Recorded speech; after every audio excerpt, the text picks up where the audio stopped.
Can't ignore it. And Dr. Carl Trueman's book, Strange New World, is a fantastic guide to help bring us Mornings up to speed with and to help us talk about the truth of Christ. Moody and of Radio God's Word in light of today's culture. Cleveland, This book is our way of saying thank you for sharing with us here at at today. 6 to Where the 9 message a.m. is always all about Jesus. And of course, we're going to keep talking about the things that are happening in our world right here, right now, shining light into this dark world, into the uncharted waters of modern culture. That's so important, and it's your gift that makes it happen. You keep us on the air. So would you give today? The number to call is 865-HAVEN. 865-HAVEN. Be sure to ask for Strange New World with your gift. Or you can also go online, haventoday.org. That's haventoday.org. I'm David Bull. Won't you come back again next time? We'll be keeping it all about Jesus. It's the great story here on Haven Today.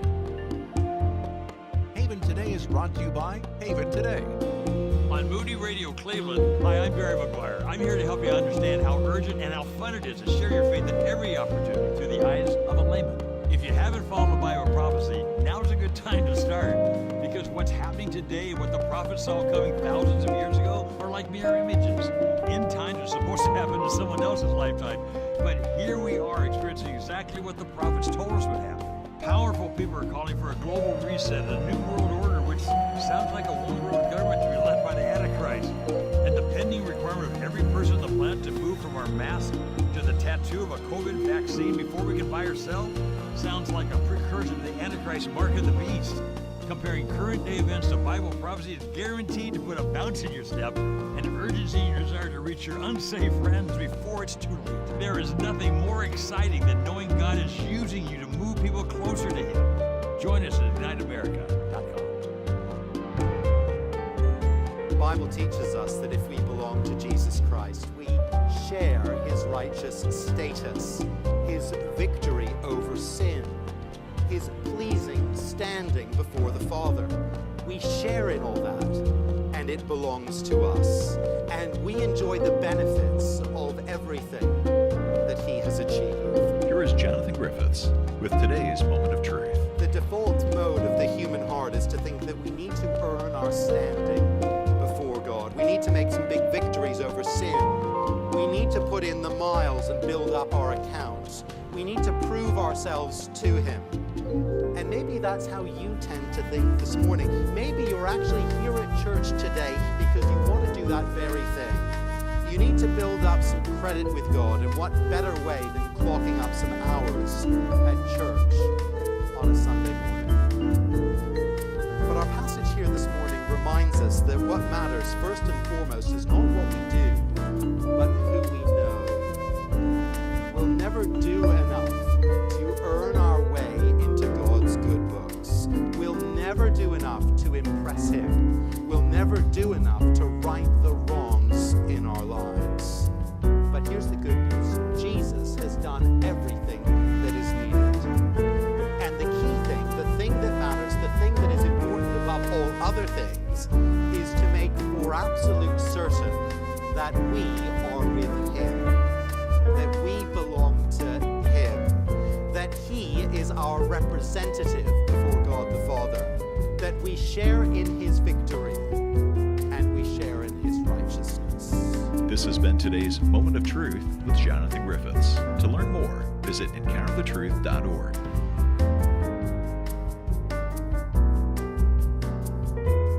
Sometimes we hear that salvation is by grace, but is there anything that you have to do to be saved? Here's Pastor Ford. We talk about salvation is by grace.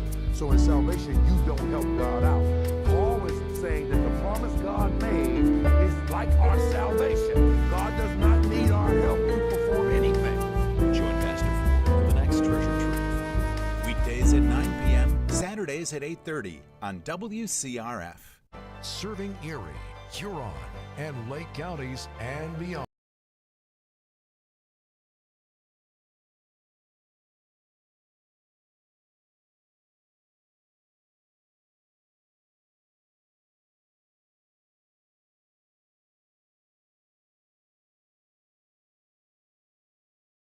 stream us anywhere with the Moody Radio app, other streaming services, and at moodyradio.org/Cleveland.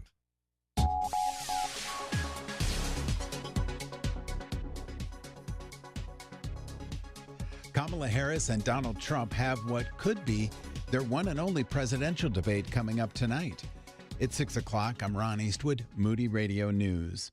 It's likely to be their only debate before Election Day in November. ABC News is the host, but every network will carry it starting at 9 p.m. Eastern, and it won't have an audience, live microphones, or written notes for the candidates. Garfield Heights police report a young teen has been taken into custody in connection with a social media post threatening violence against a number of local schools. Police learned of the Instagram message Monday morning and say they immediately notified administrators at schools in Garfield Heights and Maple Heights. Officers were dispatched to provide additional security. In Lake County, a former member of an elementary school parent-teacher organization has pleaded guilty to charges in a case where she was accused of stealing funds from the group. Investigators say that Johanna Allman stole over $2,000 from the organization at Riverview Elementary. I'll be right back with sports and weather. Ever questioned your purpose in life? What was I made for? Why am I here? The Bible has the answers. Join Today in the Word for this month's Bible study on the Old Testament book of Ecclesiastes. The study, written by Moody professor Russell Meek, will encourage you as you learn the answers to these deep questions. To join our study, download the free Today in the Word app or go to todayintheword.com. That's todayintheword.com. In sports, the Guardians beat the White Sox 5-3, and the Pirates edged the Marlins 3-2. Here's your Moody Radio Cleveland forecast. Mostly sunny with highs today in the lower 80s. At last check, clear skies across most of the listening area. 59 the temperature in Cleveland, 58 Akron and Canton. It's 54 degrees in Worcester. It's time for your Moron Moment. We observe World Suicide Prevention Day each year on September 10th. Every 40 seconds, someone takes their own life, according to the World Health Organization. And suicide is the leading cause of death for people aged 15 to 29. For every suicide that results in death, there are as many as 40 attempted suicides. If you need to talk to someone, remember the 988 Lifeline is available 24/7, 365 by call or text. 988. And that's your Moron Moment. And you'll find that on our Facebook and Instagram. It's 6:03 with Moody Radio News. I'm Ron Eastwood.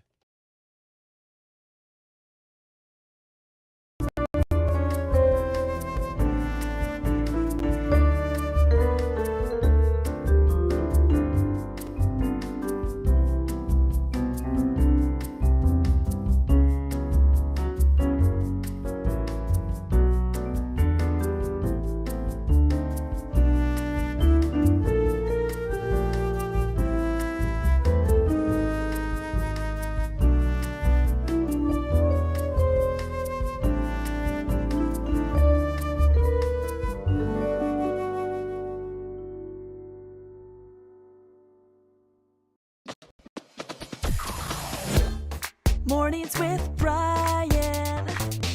Moody Radio Cleveland. 103.3 at 6 to 9 a.m.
again. Mm-hmm. It's Tuesday. We're sans Daria today. She's off for a day or two here, but we've got Lauren pushing extra buttons today. Yes. Yeah. She's a Just busy hold button. on, everyone on the live stream. It's just Ron, but we'll turn him off soon. There he is. Look, way to go, Lauren. You're Thank pushing all you. the buttons. You seem a little crabby about it. A lot. No, not crabby. Overwhelmed. Yes. Yeah. Thanks for doing all that today. Mm-hmm. The whole internet's grateful for your extra work, Lauren Cuevas. Oh, sure. You're amazing. I did have a few people during the Renew Women's Conference who came up and said, I'd really appreciate you doing the live stream. She goes, I like it so much. Oh, I thought being they were able to saying see people. you do it. Oh, no, not me. I was like, why does it change if Ron does it? Yeah, Yeah, that's nice. they just love me, but they appreciate you doing the live stream. Yes. Yeah, you're doing so much extra today. Ron already does 12,000 things. I'm doing the same number of things. And still struggling. No. Yes, Yeah. no, there's truth in that. I already played out something in my mind of you asking me to do something, and I was going to tell you, sorry, like, I'm doing my regular work and Daria's today, so you're going to have to do that yourself. What was this dilemma you pictured me throwing at you? It was something about something we were going to talk about today. You needed me to create something or do something. Did you put your hand up in this vision? Probably. Our friend Usually Kathleen do. used to just like have her hand open and then slowly squeeze it shut, like fingers over thumb. No. I'm doing it on the live stream in case you're missing it. Text live to 440-546-2255. I had a wild thing yesterday. I'm trying to figure out one of my kids.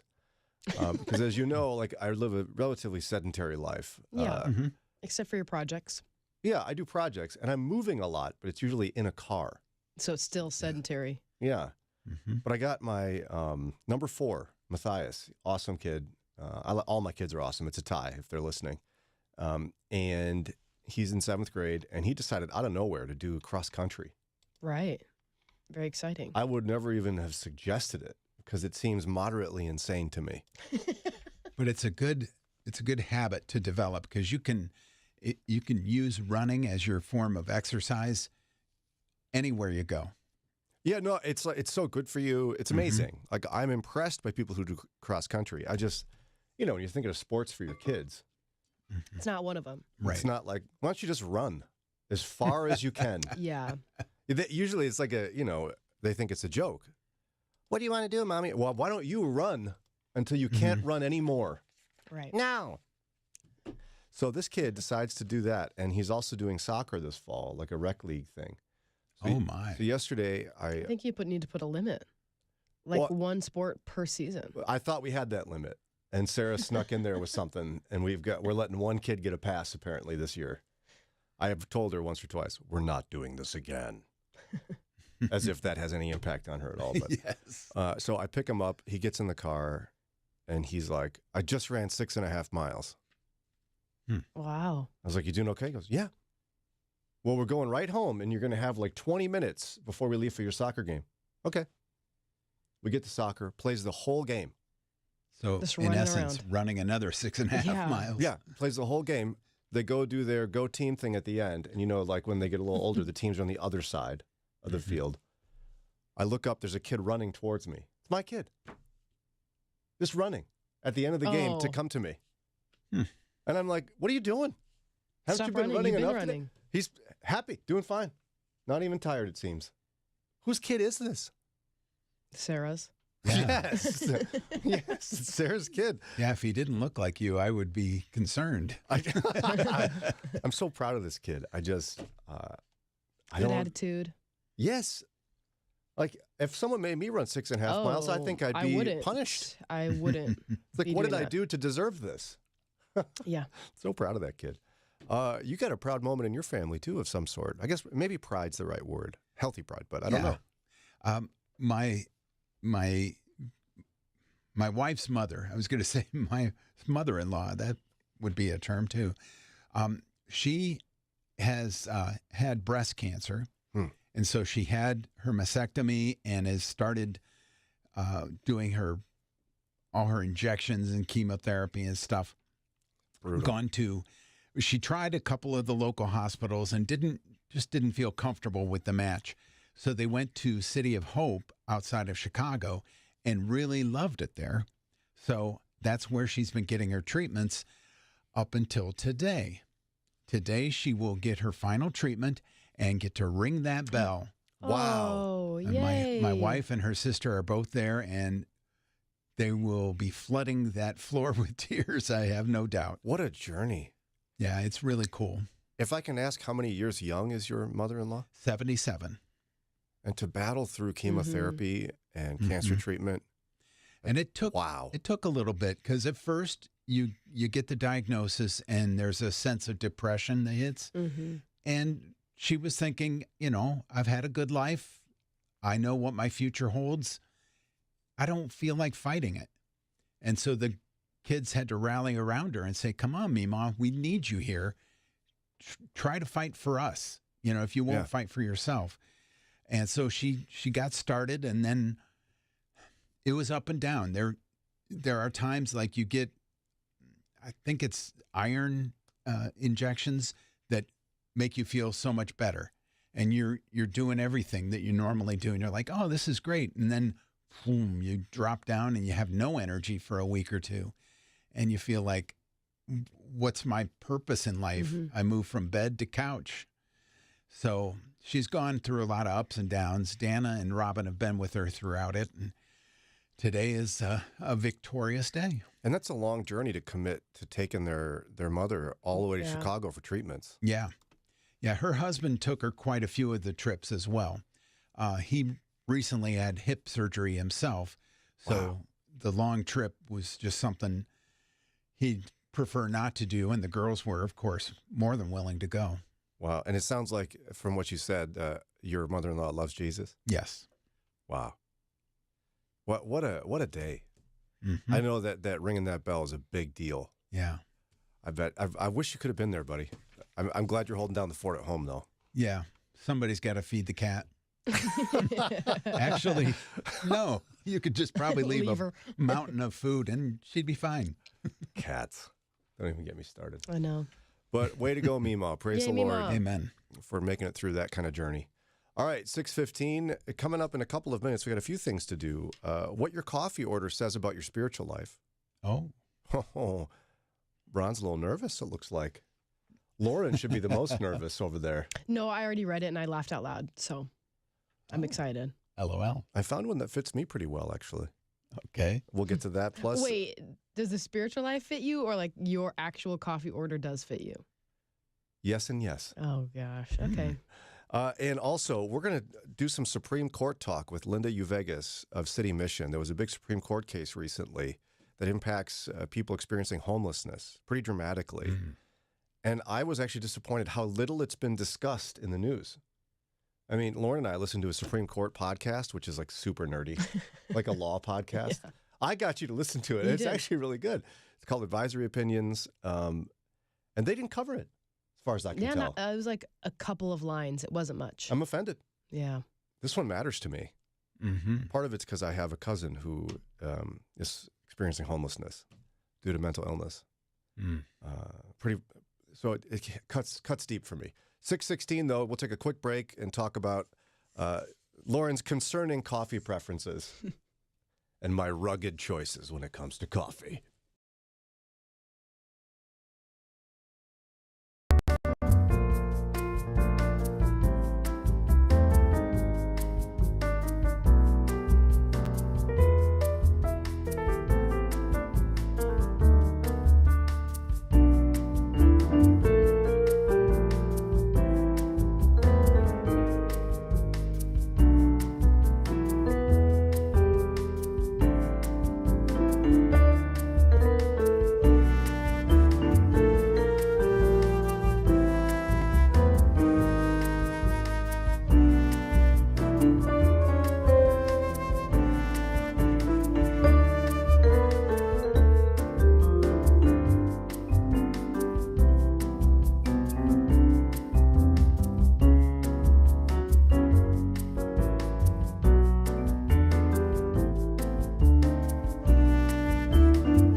Mornings with Brian. Moody Radio Cleveland. 103.3 at 6 to 9 a.m.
.621 WCRF Mornings with Brian. Yesterday, Lauren and I and our engineer Alan and our station manager Josue Villa, world's greatest boss, we had a planning meeting with our friend Dr. Steve Gersovich and Key Ministry because they got a big conference coming up. We're going to broadcast from there. It's going to be epic. They're bringing in people from experts from around the country to help churches better respond to the needs of those with mental health concerns. To reach out to those with mental health concerns and bring them into the church, and a whole host of other things, how to partner with mental health professionals, the whole bit, the whole, as they say, kit and caboodle. Lauren says that all the time behind the scenes. That's where that came from. I did have a caboodle growing up. What? A caboodle? What's that? Isn't it like those little things that like girls put their makeup in and stuff? You know, like I never put makeup in anything, so I don't know. Yeah, it's like a little box, and you put. I'm gonna look it up. I'm pretty sure that's what a caboodle is. I thought it was cat food. What? Yeah, I knew. Yeah, no, I'm right. It's yes. So a caboodle.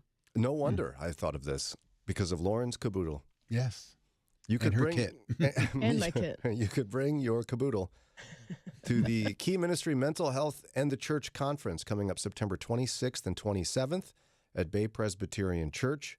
We'll be there. We'd love to see you. Text KEY to 440-546-2255. Text KEY to 440-546-2255. Lauren doesn't laugh super easily, but she does laugh quite a bit. Mm-hmm. She more laughs at me, I think, than with me. Yes. That's probably true. But it's okay, because as long as we get a laugh, I'm happy. Mm-hmm. But in this case, she told me, Brian, I saw this article and I laughed out loud. I did. I was in my office and I was reading it and I laughed out loud. So we know by it's myself. Good. All by yourself. You're by your lonesome. Okay, it's from Relevant Magazine by Jesse Carey, and it's called What Your Coffee Order Says About Your Spiritual Life. So picture, if you will, your personal coffee order. How do you take your coffee when you go to like a coffee shop? I'm not saying at home necessarily. Could So you're be. going to Starbucks. Yeah, or if you're Lauren and Eddie, it's home. I mean, basically they have a The coffee same. shop I at their should home. show you what Eddie made me the other day. Coffee. A I'm mocha going to text it to you chocolate, guys while you yeah. go. Basically. I'm going to text it to you guys Was it while you keep complicated? talking. Yeah, I guess. Yeah, Eddie It's really cute. He's very particular about his beans and his process. It takes like 25 minutes to make a cup of coffee at their house. Yeah, it actually does. His wife is Literally. worth it. Oh, thank you so much, Ron. All right, so first step, French press. If you prefer the French press method, what does that say about your spiritual life? Well, first of all, it says, this individual insists that their new trendy way to make individual cups of coffee is so much better than what everyone else is currently doing, even though the French press is actually a very old, difficult-to-master traditional method of coffee preparation. In other words, expect the French press user to have just embraced the liturgical calendar, singing hymns and reading Kierkegaard, as if they all just came into being and are new for Christians to do. Oh, wow. That really got me. Oh, I'm so trendy now with my French press. And have you discovered the liturgical calendar? All right. K-cup cappuccinos. Okay. So this is a home method, obviously. If you prefer a cappuccino from a K-cup, How do they get the froth? I don't think you get froth. It's at the end, it just goes, And that's the froth. That's it. Yeah. So the perfect beverage for the person that has little time for anything other than a tiny pot of sugary, superheated caffeine Sure. and a 6-point acronym-based sermon on claiming your territory. Yes. What if you prefer the mocha frappuccino with extra whip? Oh. I'm not even sure That I know sounds what very that is. fancy. What is a frappuccino? That's like the blended coffee drinks. But it's cold. Yeah. Mm-hmm. And the mocha is the chocolate flavor of it. Extra whip. Okay, so this It's this like person that would be like what Teddy and Matthias are getting at Starbucks. They're like sugary blended coffee drinks. and this one is probably $16 for Yeah. a tall. What they actually is a small at Starbucks. Yeah. Okay. This person enjoys indulging in the finer things in life with no apologies. Clearly, a prosperity gospel advocate. Oh, my. Now, I don't know. Sunday morning, that's what Dana got. I drove her through Starbucks And that's before what she we went got? to church. Yeah. A mocha frappuccino with extra whip? Yeah. It is Well, I don't delicious. know about the extra whip, but mocha frappuccino. It is delish. The next one only involves 2 words in both the title and the description. The person who enjoys decaf, simply described as heretic. It's true. Yes. Like, what are you doing? And people who have decaf usually have it black. And you just go, really? What are you getting out of this? Nothing. Yeah, it's Only- just warm water. Yeah, the only time I do a decaf is like I'm at a restaurant and we get dessert or something. And I want to have like a warm, cozy drink also. Yeah, that's That's like about it. and after dinner, because I'm Yes. old, I can't have caffeine Oh, anymore. I can Yeah. have caffeine after at least 1 p.m. Sure, exactly. I understand. What about the person, some organic, locally sourced, weird cold brew thing that actually tastes terrible? Lauren? I do cold brew sometimes. This individual probably has a beard, wears a pork pie hat, and of course, writes some really stirring 9-minute ballads for the praise band. Oh, it sounds like you. Excuse me, I've never had cold brew. But that description is you. I do not wear a pork pie hat, and I do not write ballads. You stop it. Don't say that you about me. used to write ballads. I've co-written one song, and it was not that great. Songwriting is not my thing. French vanilla latte. Okay, that sounds pretty classic. I've had those kind of drinks. It says, look, we all know that there's nothing actually from France or any real vanilla in this latte syrup. Fake. Clearly, the French vanilla latte drinker is susceptible to counterfeit theology. Very likely, What? also a heretic. That's funny. Oh, my. I better be careful. I know, me too. Then you have the pumpkin spice latte person. PSL. Someone who enjoys constantly changing seasonal drink menus likely finds themselves embracing whatever the latest church trend is with no real theological grounding. I kissed dating goodbye. Accountability recommended. Iced black coffee. Ugh. They have obviously accepted the cold, dark truth of Calvinism. That's the one. she's having a hard time in there.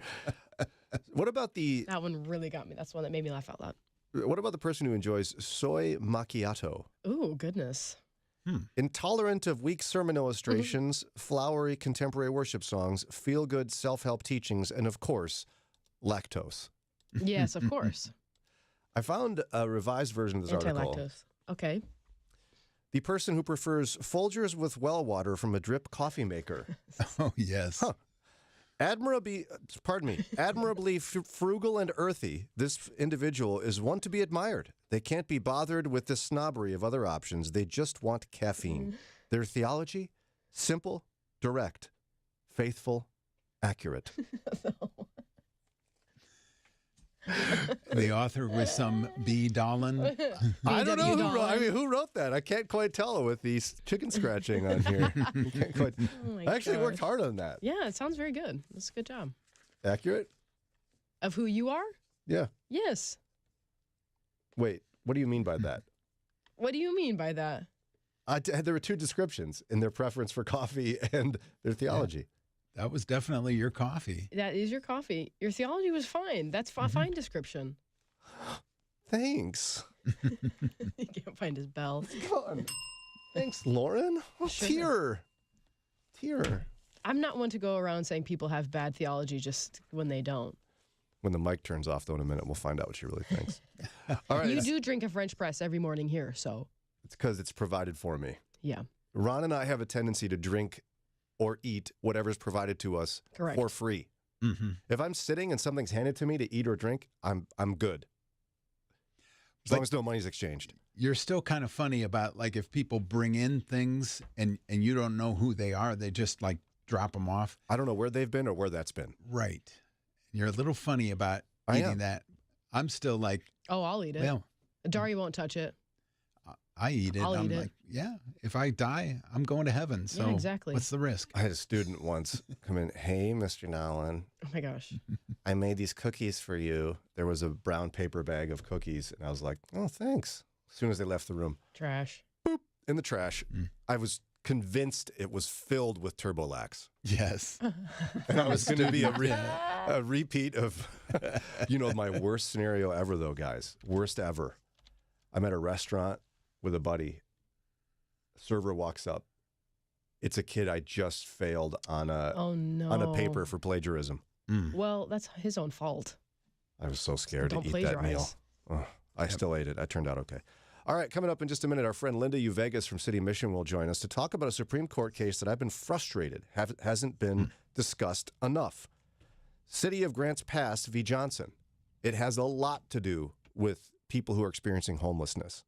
We'll find out more about it here in just a minute.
Mornings with Brian.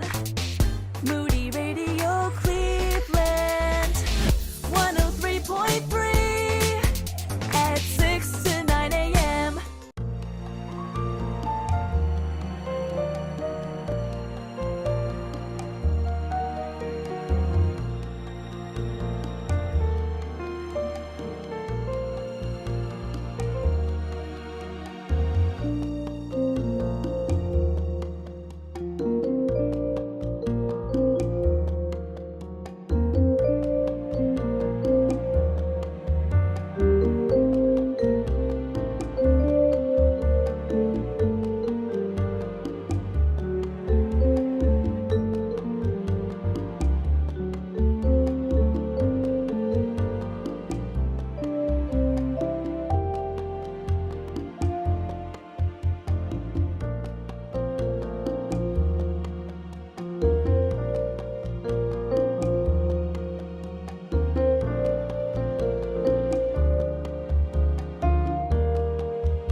Mornings with Brian. Moody Radio Cleveland. 103.3 at 6 to 9 a.m.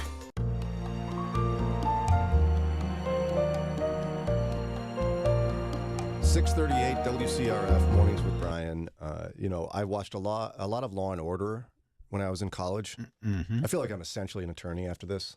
I really understand. And by the way, I've seen enough medical shows where we got to fix this stat, Order up a Chem 7. with at least 50 cc's, Yes, exactly. I've also started listening to a legal podcast where now I feel like I really understand all of the law. Mm-hmm. Lauren? That's pretty dramatic. It's a good podcast, though. It's called Advisory Opinions. And they didn't cover a Supreme Court case from this last session I think is very important to talk about. I've been so excited because we need a friend to talk about this one. And our friend is Linda Uveges, CEO of City Mission. Welcome back, Linda. Thank you. Good to be here with you, Brian. And I can't imagine there's someone who's not heard of you, but just in case, what is City Mission again, for those who don't know? Sure. The City Mission has been in Cleveland since 1910, serving our community, especially those who are experiencing homelessness. So men, women, and children.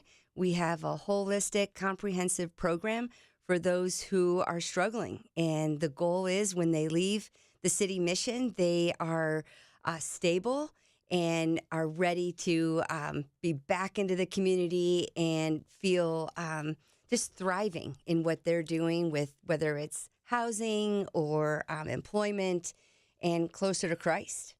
And it's fundamental Jesus gospel work. Absolutely. That is the focus. When you talk to people about, are you doing anything for the community? People want to be able to say something like, well, I help the homeless. I work at a soup kitchen. Right. It's how you demonstrate your love for Christ, right? And we've got a fascinating case. It's City of Grants Pass v. Johnson that just came out of the Supreme Court. They decided this case, went all the way up there. And the City of Grants Pass, Oregon, essentially was trying to solve a problem. And here was their problem. They didn't have enough beds for the homeless population in their community. So what they had homeless people that started to camp in public parks and sleep in their cars in the parking lot of public parks. And people didn't like that. So, if you're just a regular human, Ron, if you're in charge of that, how do you fix that problem? Talk to the police, ask them, isn't there some law about vagrancy? Yeah, that people would ask about vagrancy. If you're short on beds, somebody might go, how about some more beds? Well, the City of Grants Pass decided, you know what we're going to do? We're going to fine these people, and if they have enough fines, we'll throw them in jail. Wow. Because, of course, the best solution for someone who has nowhere to sleep is to write a ticket. Yeah. They're going to pay that, obviously. No, they're not. No. Now, so long story short, a group of homeless people filed a class action lawsuit against the city saying that it's cruel and unusual punishment to not allow someone to sleep because it's a human need, basic human need. Mm-hmm. And they had nowhere to go. Where are we going to go? So it went all the way to the Supreme Court, and the Supreme Court essentially, they didn't give a moral answer on this. What they said was cruel and unusual punishment in the Eighth Amendment to the Constitution refers to something that happens after you commit a crime. This doesn't apply to whether or not someone should be allowed to sleep in a park or not. So they sent it back. Linda, you work with people experiencing homelessness every day. So what do you think of the City of Grants Pass decision to, here's how we solve this problem. Let's give tickets to homeless people. Well, I don't think that's going to solve anything. Putting someone in jail for however many nights is not going to help that individual get well, right? There's so many reasons why somebody is unhoused and living on the street. And it's very complex. We've talked about homelessness is complex. It is not a one-size-fits-all, let's do this and that's the answer. So we've got to look at the individual, look at the cities, look at where they're staying. There's all kinds of different economies where we need to look at what's really happening and what is the best for that individual.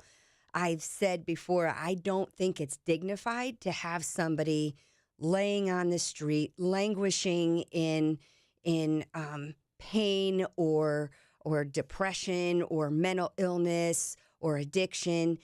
But the answer isn't, well, let's just put them in jail and give them a ticket. Like you said, they're not going to They can't pay that ticket. Well, that's just ridiculous. So what are we going to do to provide the help that that individual needs? So that's where I think we need to really step up the services for individuals who are living on the street and not just put them in jail and make it a criminal offense. Yeah, and we've talked often about the people that you serve and why they go to City Mission. There's lots of different reasons, right? I mean, what are some of those reasons you have people at your door? So many people are suffering from addiction, could be domestic violence. Every single one of the individuals that we serve have experienced some type of trauma in their life. It could also be obviously mental health issues. It varies by individual what brought them to the City Mission.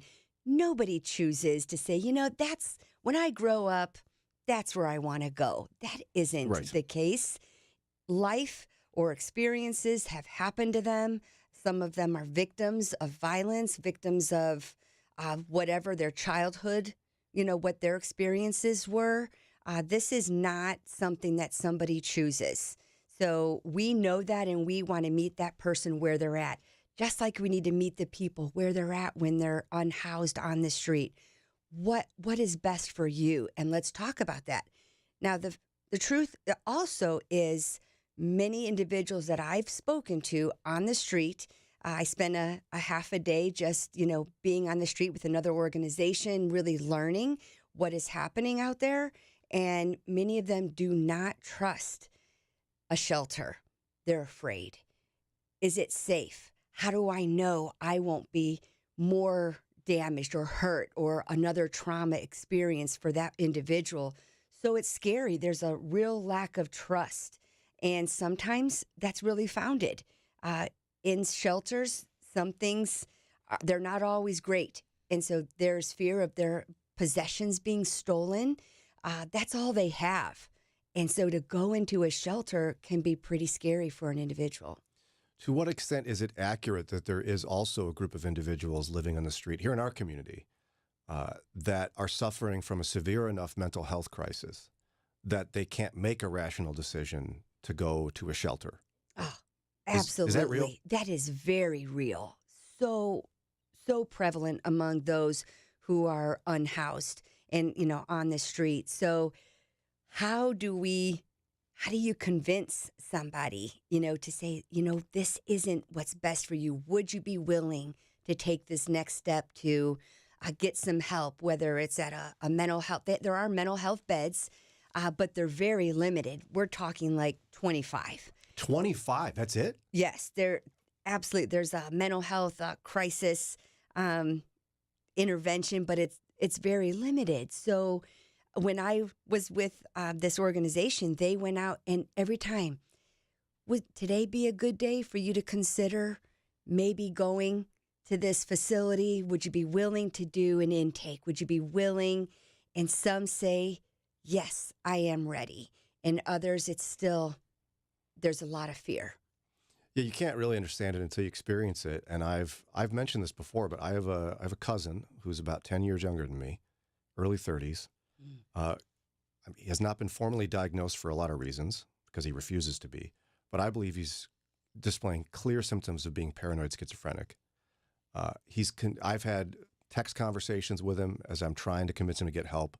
And he's convinced the FBI and the police are listening into our conversations and that I'm some sort of mole to get him trapped. Oh, that's so sad. He believes the same about his family, and he was in a shelter for a season. Mm-hmm. But again, for the same reasons you just discussed, he's right now living on the street. Wow. He's not enough of a danger to himself or others to be involuntarily committed anywhere. There aren't enough places to put him. So my cousin is in a mental health crisis alone on the street, and there's nothing we can do. That's so sad. And I don't understand how that's acceptable in our society. I know. I agree with you 100%. That should not be okay. And then you have a place like Grants Pass, Oregon, who they go, you know how we solve this? Give him a ticket or put him in jail. Mm-hmm. What? Right. I don't get it. No, that is not going to solve anything. And And oftentimes, we think housing is the only answer. That isn't the only answer. Getting them even in housing or safe shelter, there's supportive services that need to be, given to these individuals like your cousin.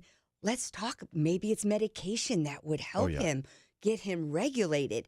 But putting him into jail, arresting somebody is not going to solve anything. It's 6:49, time for a quick break. You're listening to Mornings with Brian on WCRF. I get wound up about this one because it's so personal to me. So forgive me if I'm a little more passionate than usual here. But with us in studio is our friend Linda Uveges, CEO of City Mission. We're talking about a Supreme Court case that didn't get enough attention, in my opinion. City of Grants Pass v. Johnson. We'll continue chatting about this a bit with Linda Uveges in just a moment.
(6:51).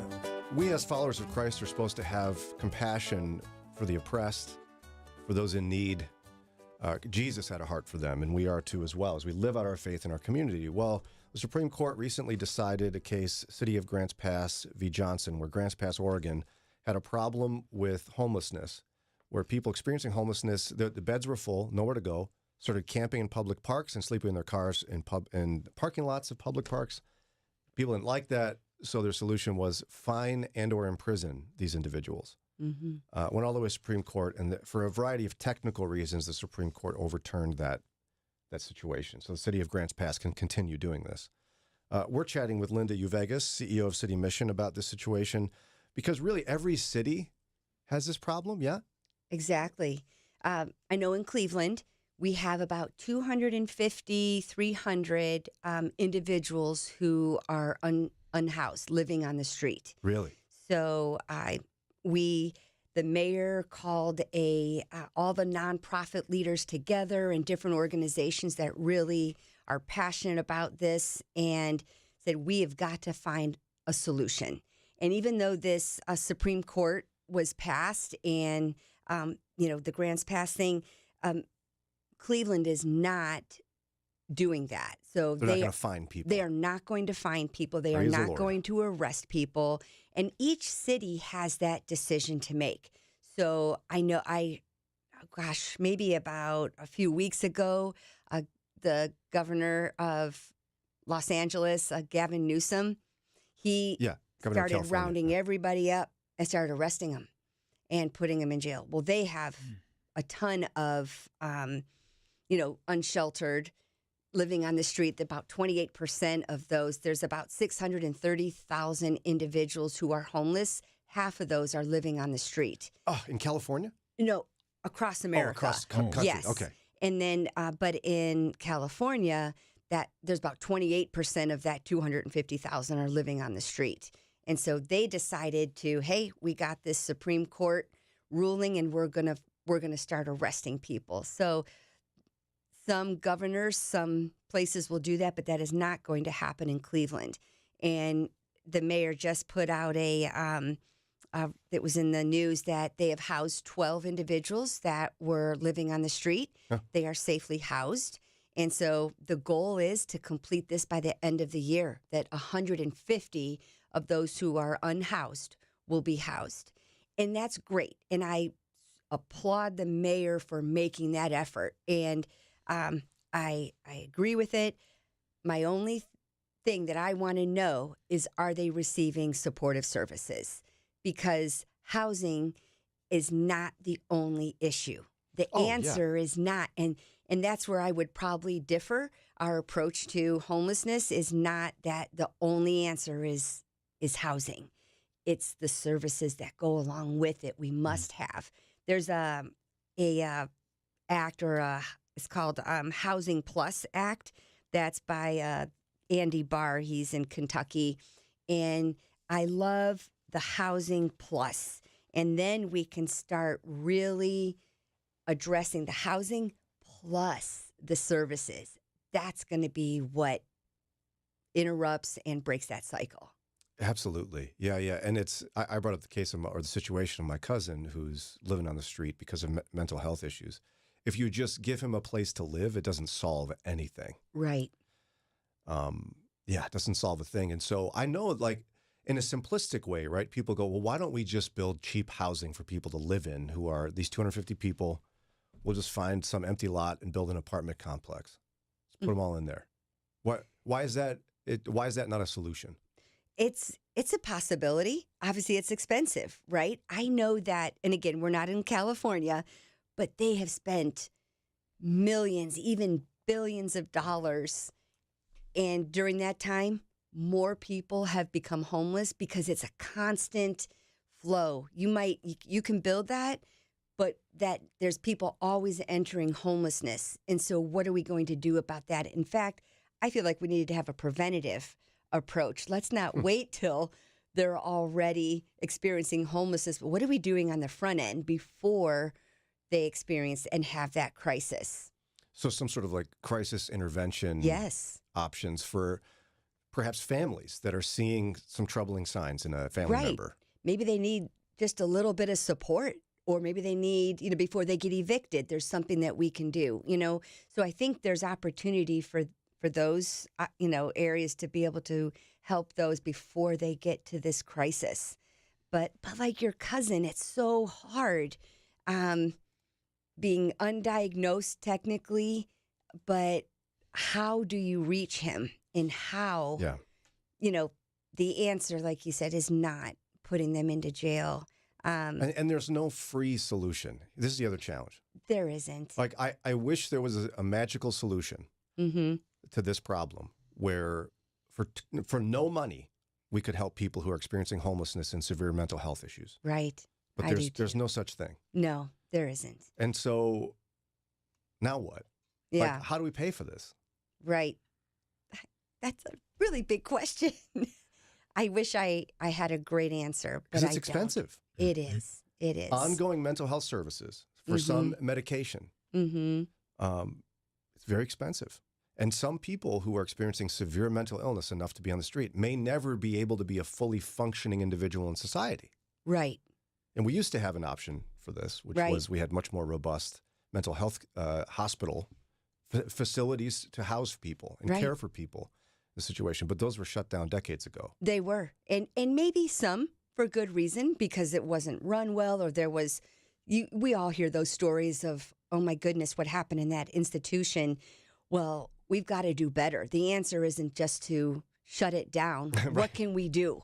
So we're smart. We can figure out a better way to do it. Exactly. So what do what advice do you have for the follower of Christ hearing this, who rightfully their heart is broken, that we continue to have a problem in our society with people experiencing homelessness that will refuse to go to a shelter, that population?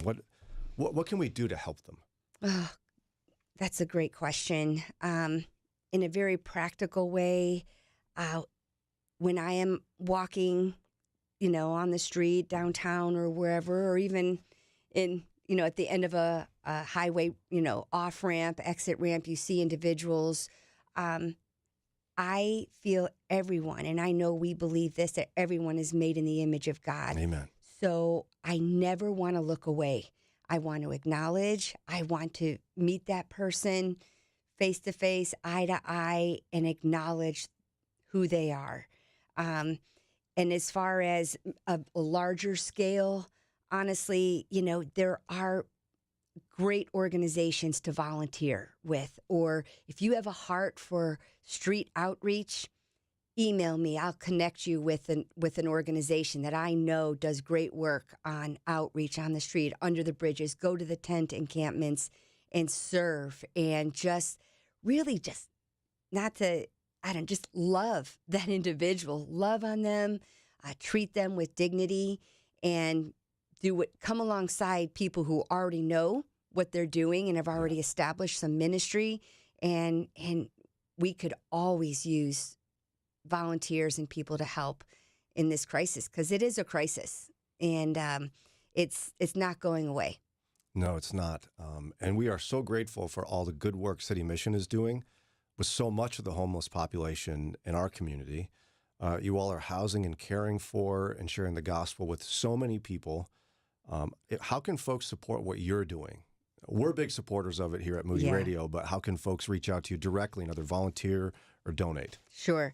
Definitely go to our website, www.thecitymission.org. And on our website, we share where our volunteer needs are, what the emergency needs are. Maybe, recently we've needed towels or things like that. But we can't do what we do without volunteers. I mean, that is an army, a force that we desperately need and count on for what we do. As you know, we don't take any government funding. So this is all private individuals, donors that give, $25 a month just to support what we're doing. Those are critical resources for us. But there's lots of ideas. We just had somebody that, hey, we did a week-long focus on the mission at my company, and we raised $11,000. And Whoa. So that was awesome. Mm. Right. So anybody can do this at your place of work. People care about what's happening in Cleveland. And so, and we also love to go to organizations or businesses and say, hey, let us tell you about, we do a course on Poverty 101.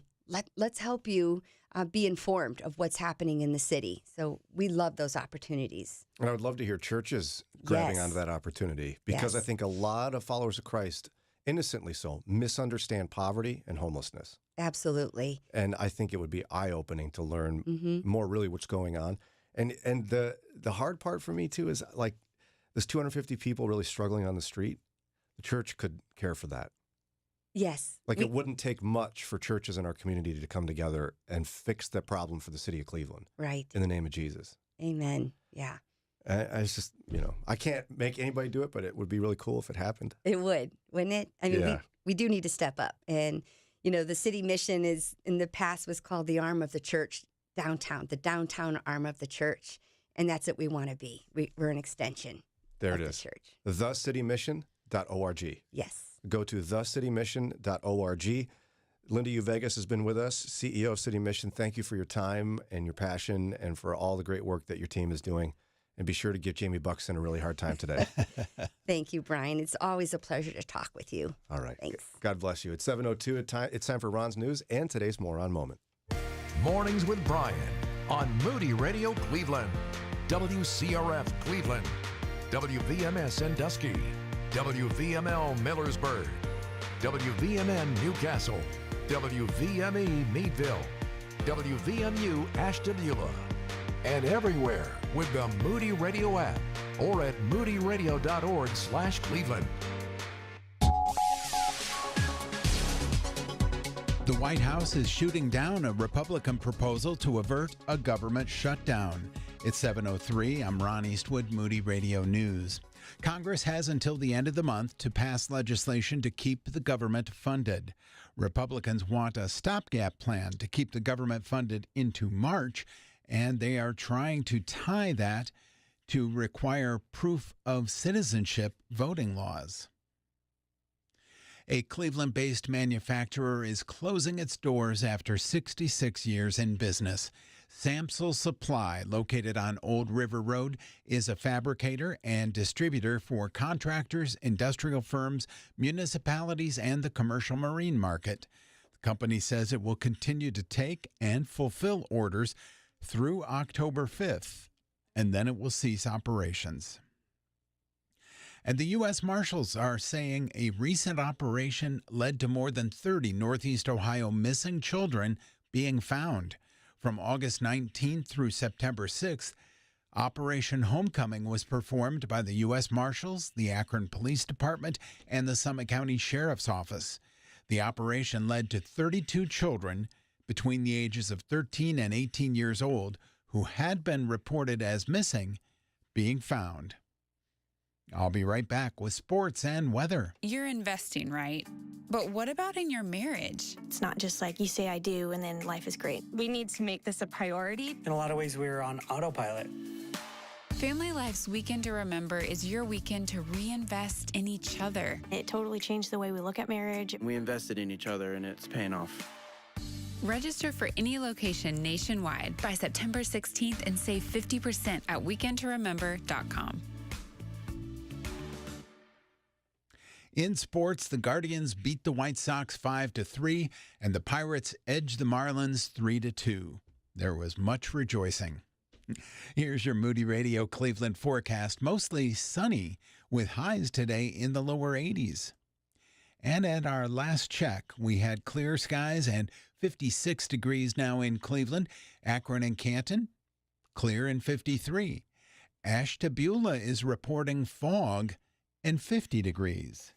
It's time for your moron moment. We observe World Suicide Prevention Day each year on September 10th.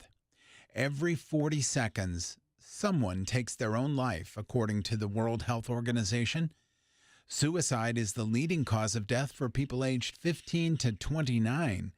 And for every suicide that results in death, there are as many as 40 attempted suicides. If you need to talk to someone, remember the 988 Lifeline is available by call or text every day all year round. Again, call or text 988. And that's your Moron Moment. And you'll find that on our Facebook and Instagram. It's 7:06 with Moody Radio News. I'm Ron Eastwood.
Caleb and John on WCRF, Moody Radio, Cleveland Mornings with Brian. Daria's out today, a little bit less snarky and lovely without our dear friend, Daria.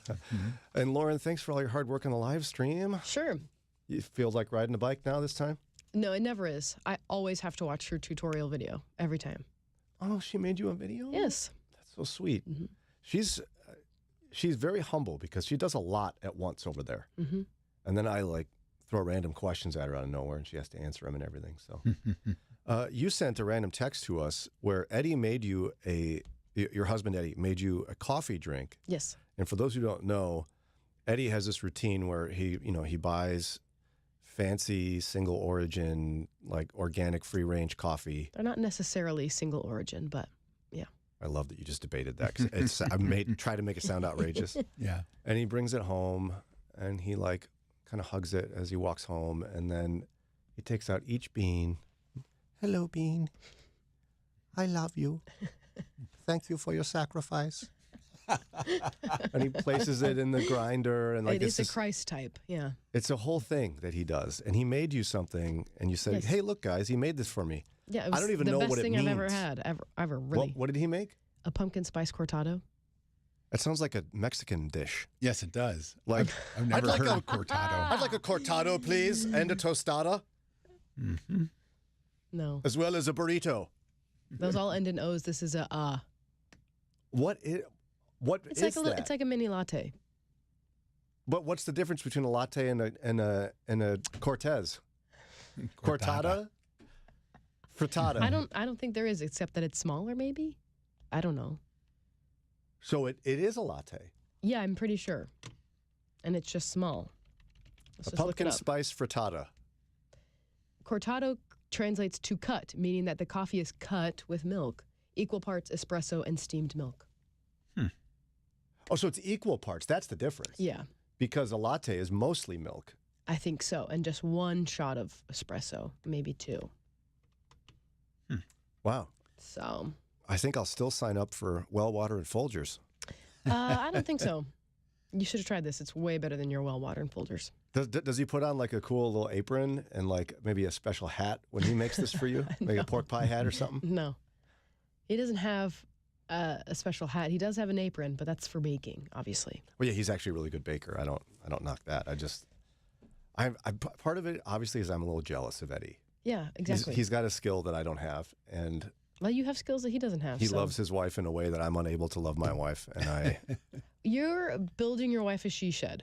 So, Well, yeah. yeah, so that's how you're loving Sarah. So that's kind of my Yeah, it's pumpkin just spice cortada. That's right. That's exactly right.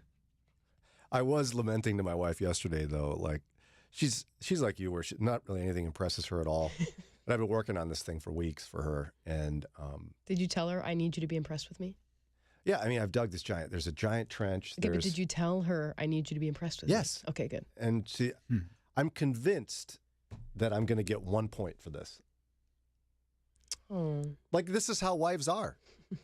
You could build them a house or like open a door for them, and you get 1 point for both of those activities. Right, Ron? Yeah. I had a friend tell me this years ago that this is how it works. You get 1 point for anything, and it lasts for like 2 hours. The idea is that you need to continue to be showing love to your wife. I kind of want weeping. Like, oh, this is so wonderful. I don't know why I want that, but That's not the person that you married. I know. Oh, definitely not. Did you, like, how did you thank Eddie for making you a frittata? Cortada. A Cortado. frappuccino cortada. I was outside with the kids, and he put it on like our little back steps, the railing, and he texted me because he was making his at the time. So he was like, "Your coffee's on." He like shouted, "I'm gonna bring your coffee to the porch or whatever." And then he opened the door. He said, "Your coffee's here," and like slammed the door. And what did you do? And I said, "Oh, thank you so much." Like that? Yeah. And then I told him later, I was like, "Wow, that was really good." Well, that was super really nice, delicious. Lauren. I kind of thought you would have done a Lauren like, thanks. Like a No. shrug, like, well, whatever. No, I'm very nice to him. I know you are. That was so sweet, Lauren. Look at you. Praising Eddie with 1 point. But then you also shared it with us, so I'm very excited about that. Wasn't it cute? Yeah, it was really cute. I'm very intimidated. Should I post it on our Facebook and people can tell us what their coffee type is? I think you should. Sure. Okay. I think you should do that. I do wish Eddie would dial it back just a few notches. Maybe just. You're building a she shed, Brian. I don't feel like that's the same. They don't compare, honestly. Really? I don't want a she shed, but they don't compare. Yours is much harder than making a coffee. Yeah. And much more time. Well, when she's in a different studio, she is very nice. Have you noticed this? It must be the proximity. She gets a little farther away. She can relax a little more. She's not compelled to be right in front of me all morning. I get it. It makes sense. All right. So it is 7:15, and Ron, I'm feeling a little Christmassy in here. Ooh. Oh. What's that? This is Ding Dong Merrily on High. What's it? Flute, clarinet? Ding Dong Merrily on High.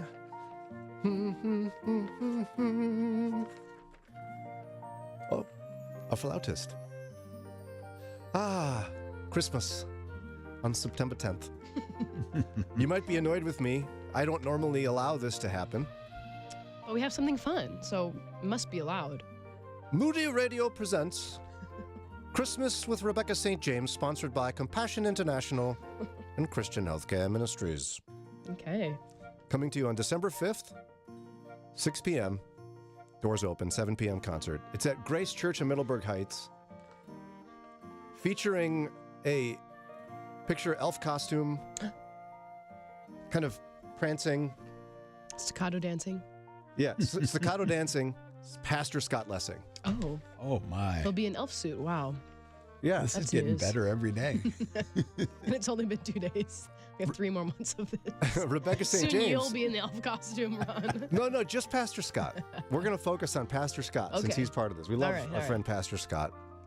Maybe Ron will do something, though. I don't know. Maybe. Maybe he'll be a shepherd. Maybe he'll be baby Jesus.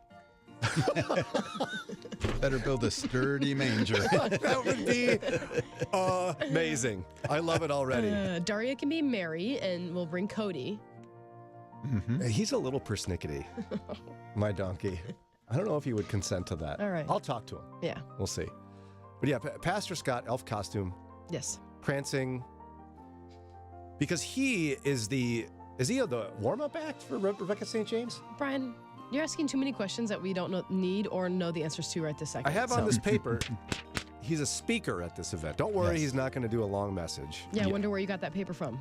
You. Me. Yeah. Pastor Scott will be there doing something light and entertaining and also theological. And then Rebecca St. James will perform at some point. Yes, she will be there. Before, after, or surrounding that message from Pastor Scott Lessing. Again, Grace Church, Middleburg Heights, December 5th. We have the win them before you buy them thing that we're doing. Because you're giving away 2 general admission? Well, you skipped the 6 o'clock hour, so I'm going to give away 2 pairs now. Whoa. Whoa. Ooh. Whoa. 2 pairs. 2 pairs. We have 2 separate pairs of tickets to see Rebecca St. James and everyone's favorite elf, Pastor Scott Lessing, on December 5th, courtesy of our friends Compassion International and Christian Healthcare Ministries. Let's see, caller numbers. Lauren, you're doing all the work in there. What caller numbers do you want? Let's do 2 and 4. Caller numbers 2 and 4. 440-546-2255. 440-546-2255. Pastors have to make tons of decisions, including what to do to meet.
Mornings with Brian. Moody Radio Cleveland. 103.3 at 6 to 9 a.m.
$7:24. This is Moody Radio Cleveland, WCRF, Mornings with Brian. And I don't know if have you nudged the drummer yet this morning? He's so lazy. I know. He's probably looking around to find a cortada in the kitchen. He's not going to find one there. He's going to find some K-cups, you know? Yep. So we were giving away 2 pairs of tickets to see Rebecca St. James, Prancing Elf Pastor Scott Lessing. Yes, he will be there. Grace Church, Middleburg Heights, December 5th. Again, this is Moody Radio Presents Christmas with Rebecca St. James, sponsored by Compassion International and Christian Healthcare Ministries. Take it away, Mr. Drummer. The winners are Brad and Lisa. Hey! We'll see you guys there. You can get your picture taken with Elf Lessing. Yeah. And you too. I'll put you in an elf costume. That's not going to happen. I'll put you both in elf costumes, and then you have to take pictures with people. Listen, anytime someone comes to visit the station, they wonder what's going on, that we have a turkey costume. It is odd. I got somehow wrangled into wearing that turkey costume multiple times years ago. Multiple times? Yeah. Oh, good heavens. I wore it prancing around myself in the forest, making a promotional video. Oh, yeah. With my friend Kathleen, who used to be on the show with me. And then she somehow, I don't know how she did this. Did I lose a wager of some sort? Probably. I wore that thing to go deliver the turkey to a family. And play basketball. It was very embarrassing. Although I was great at basketball. You were? There were some great shots. So I'll make you do an elf costume this time. No, I'm not wearing an elf costume, Lauren. I think it's a good idea. Pastor Scott is. Pastor Scott's wearing it. So listen in. All this week, we'll be giving away pairs of tickets to this event. If you want to learn more about Christmas with Rebecca St. James, just go to moodyradio.org/Cleveland. moodyradio.org/Cleveland. Dr. Nick Gatzke will be joining us here in just a few minutes. Mm-hmm. They just started a sermon series on Revelation. Spooky. Ooh. That's brave. Yeah, a lot of people don't do that. There's whole sections of it. I don't know what's going on, you know? Mm-hmm. That's why you have pastors help you figure it out. Right. And I want to ask him about the whole lukewarm bit. Like, people love that part. I'll spit you out of my mouth. Yeah, we love calling each other lukewarm as an accusation. Yeah. That's true. Was You're it Thyatira? Was lukewarm? Laodicea. Laodicea, yeah. As if I know. I'm sorry. Too many names. That wasn't part of your degree at Moody Bible Institute, memorizing the 7 churches? No, it was not. Why would it be? That'd be weird. Because they expect you to read it yourself. One of them did a great job, though, right? One of them was great. Yeah. I'm not sure which one Well, that you can was. ask Pastor Nick in a few minutes. That one. Is that what's in that? No? Thiagammon. Smyrna? Okay, so there was a study in the Journal for the Scientific Study of Religion. Sounds like a page turner. Mm-hmm. They studied emotional well-being tied to church attendance. So what they figured out, the guy said, was remarkable, and it's this, that you do experience positive emotional benefit from going to church and a reduction in negative emotions. So church attendance will increase your positive emotions and decrease your negative ones.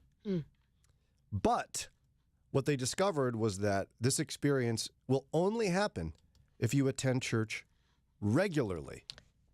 Okay. Oh, so it's not just like a one-time thing. It Yeah. has to be a consistent basis. Yeah, if you go a couple times a year, maybe like once a month, or whatever, you're not going to experience the emotional benefit of being a part of a church community. You have to go regularly. They didn't say every Sunday, but regularly. Yeah. Then you'll experience this benefit. I get that. Interesting. Why do you get that? Why does it make sense to you? If you don't know the people, you don't feel that sense of community. Even if you don't know everybody by name and know all their children and all that, but you recognize them at least. These are the people who sit in the front left section where I sit. You say hi every week and shake hands and stuff. There's a sense of community there, which is what gives you those benefits. If you don't invest into the community, you're not going to draw the benefit out. Yeah, absolutely. And that's essentially what the researchers found. And so I should write papers. Yeah, you should get a big grant for something. Right. I always marvel at, when the scientists get grants. And they don't even have to do anything. No. Their answer could be like, oh, we didn't find anything. Right. Or it could be, we'd like to study whether water is wet. Yeah. Give us $1 million. Thank you. We've discovered it. Yes, it is wet. Months of study. So for those who, because there's plenty of people who go, oh, no, I don't go to church. Moody Radio is my church. Oh, no. No, it's not. No. We're not your church. We're a community for you between Sundays. Mm-hmm.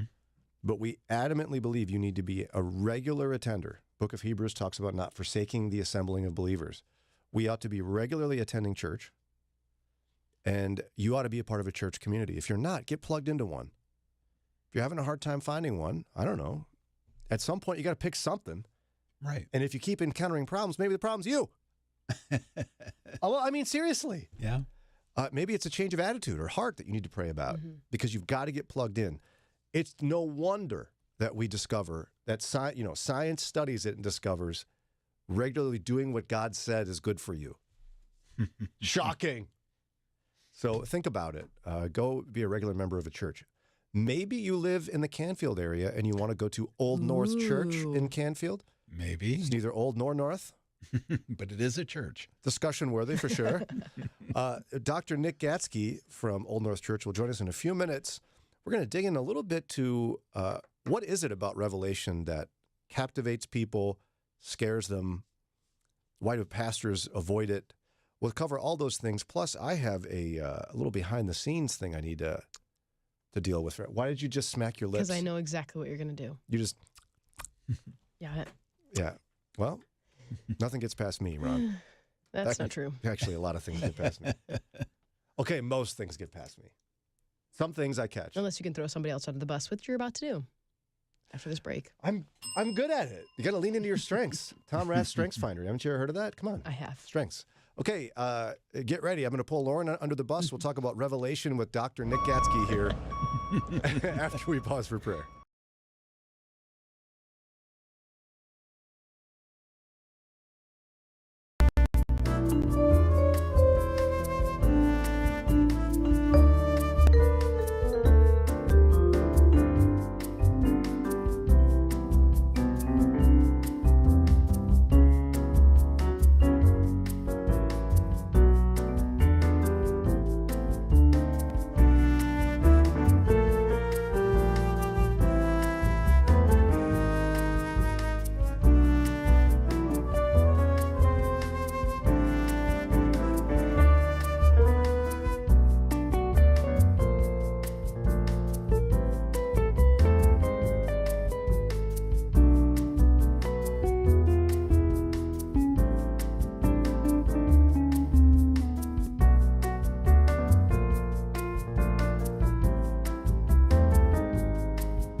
Mornings with Brian.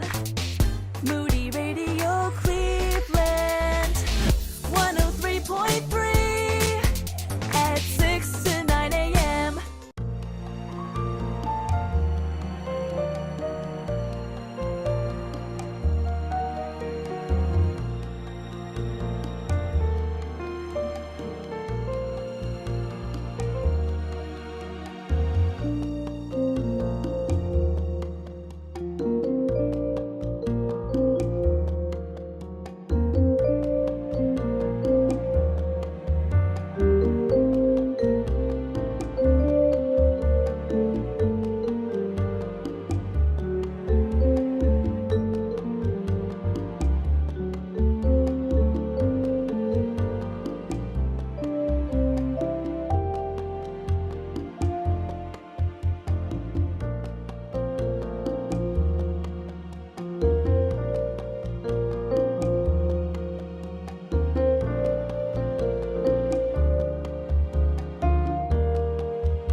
737 on Mornings with Brian.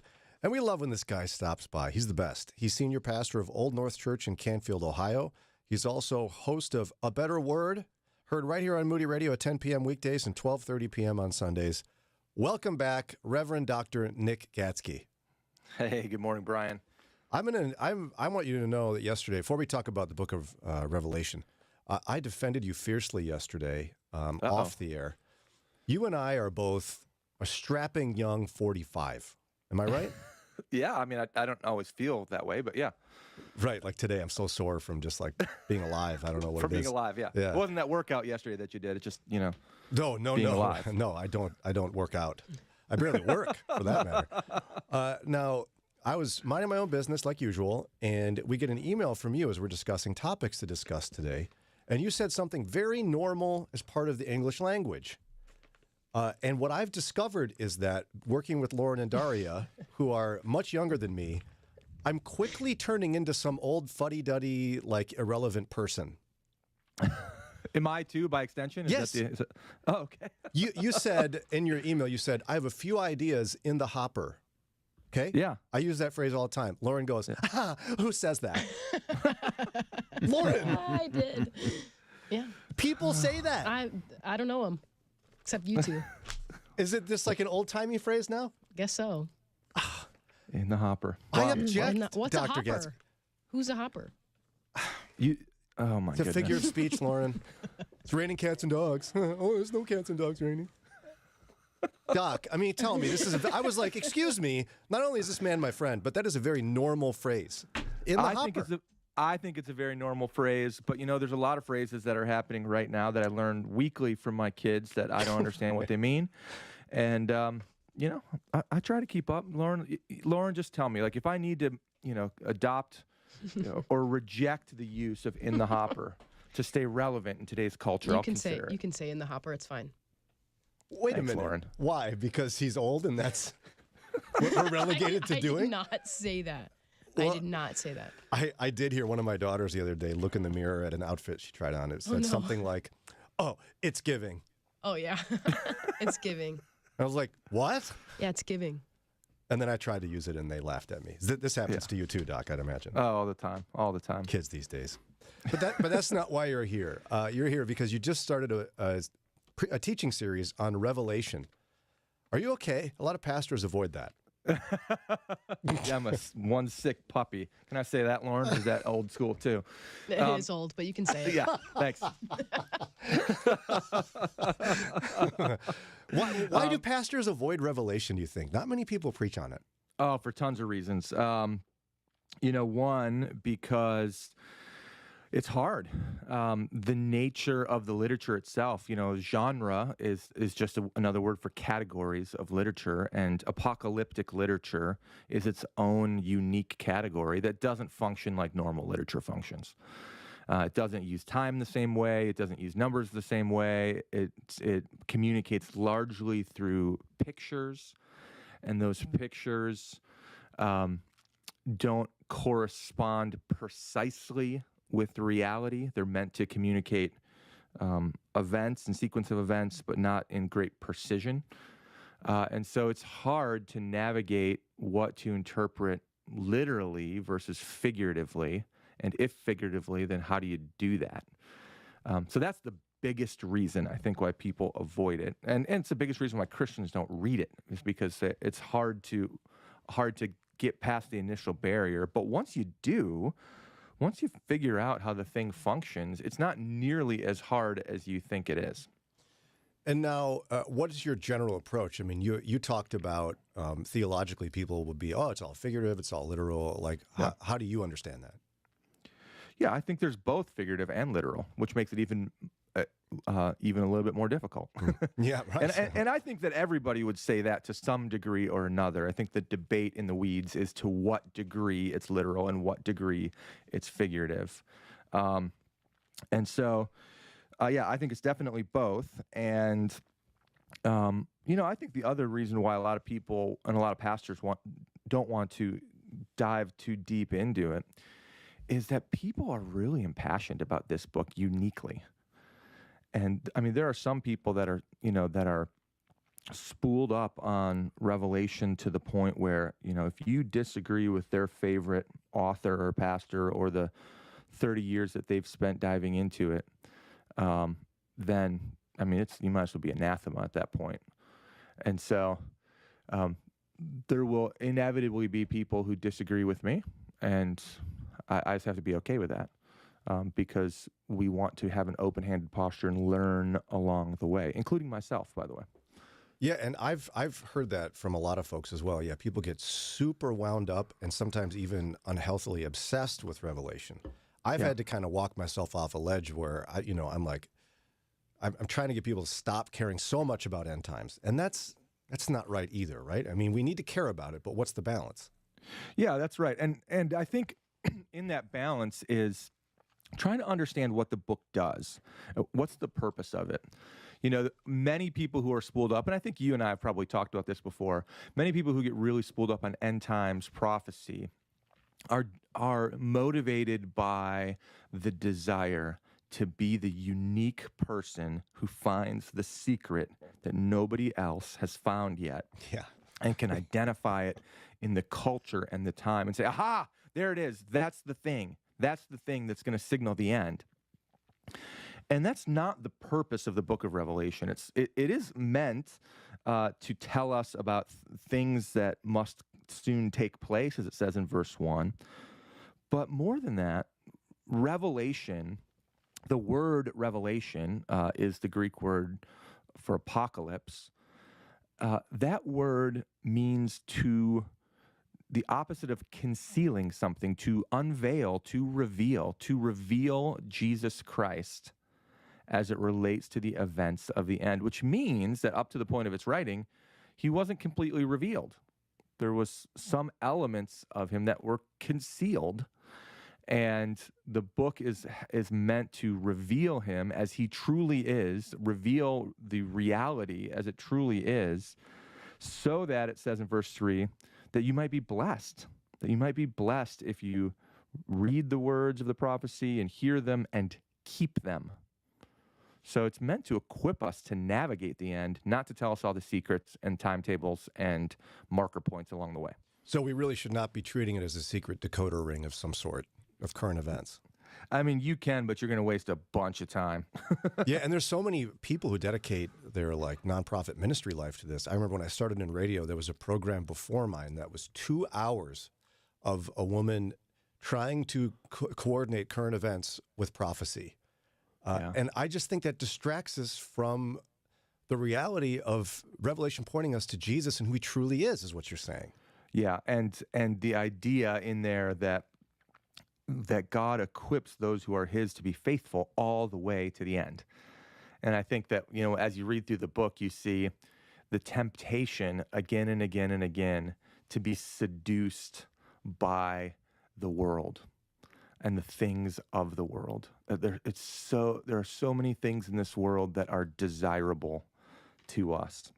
And so that seduction is something that Revelation points to, continues to draw people away from that faithfulness that the Lord calls us to. And the other thing, of course, is the persecution from the world. And we see that in Revelation as well. And so when you think about those two things, persecution from the world and seduction of the world, man, those things are just as real today as ever before, right? And that's why this book is so important. In fact, I have a few more questions in the hopper, as they say. Oh, that's a great use of language. Right? Lauren just rolled her eyes at me. No, I widened my eyes. Get it right. You see what I put up with here, Pastor? There's a difference between this and this. You got to check out the live your stream. eyes, that would indicate excitement of what you were going to say next. Yes, exactly. Thank you so much. Oh, that's a lie on Christian radio to a pastor. Wow. Okay, this is Mornings with Brian, WCRF. Dr. Nick Gatzke with us, senior pastor of Old North Church, Bible teacher on A Better Word. When we come back, I'll grab a few more ideas out of the hopper to throw at him about Revelation.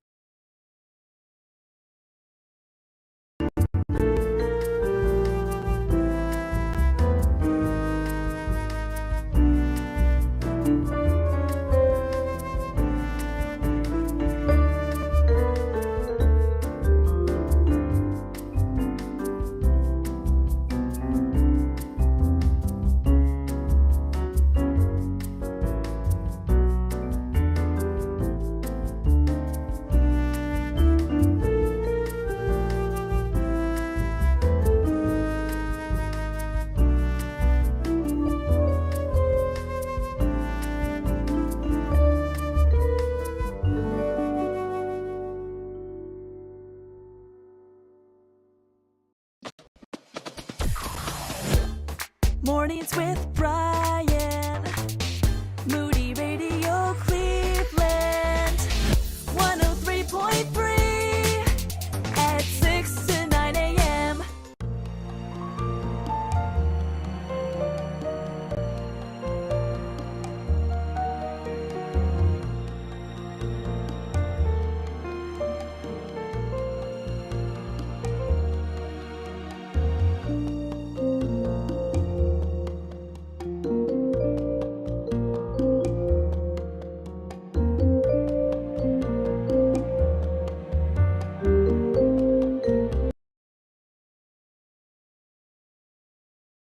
$7:49 with us as well, Dr. Nick Gatzke, senior pastor of Old North Church in Canfield. Don't miss his teaching. He's host of A Better Word on right here on this radio station at 10 p.m. on weekdays and 12:30 p.m. on Sundays. We're chatting about him launching into a brand new series on the book of Revelation. And I got to throw at you an idea I have that's not based necessarily in reality, so I need your correction. Okay. So, in my understanding that the book of Revelation is from John's perspective, the Apostle John. Yeah. And he was given a vision, right? Is that correct? Essentially Yeah. it? And then he recorded it. Yep. So my theory in my head has always been if he has shown the future from the perspective of a first century Christian, there's a whole bunch of stuff he's going to see that he won't understand. He won't know how to do other than just describe it because he's seeing the future. And so this is where it becomes hard to understand because it could be him looking at, I don't know, a TV or a hologram, or who knows what, right? Yeah, right. And I think that that's part of the reason why it's communicated through pictures and images and symbols. Because try to imagine John seeing a vision of the future and not knowing who the nations are, the presidents of those nations, the individuals involved. He wouldn't be able to communicate any of that stuff. But he can communicate a picture of what he sees that is representative of a future reality. And so that's the nature of this category of literature is that, and the images are vivid and they're strong and powerful. And in that way, they evoke, they're meant to evoke an emotional engagement and response. So does it matter as much like what he's describing, like in terms, if he goes into some detailed explanation of what he's seeing, and I'm debating with someone whether it's a television or a movie or like, does that matter? Yeah. I mean, I don't know if I exactly understand your question, but yeah, I think it matters. I think it all matters. Of course it matters. It's the word of God, right? And so the question is to what extent do we press the different images to try to or to pull out meaning? Yes. That's the question, Yeah. right?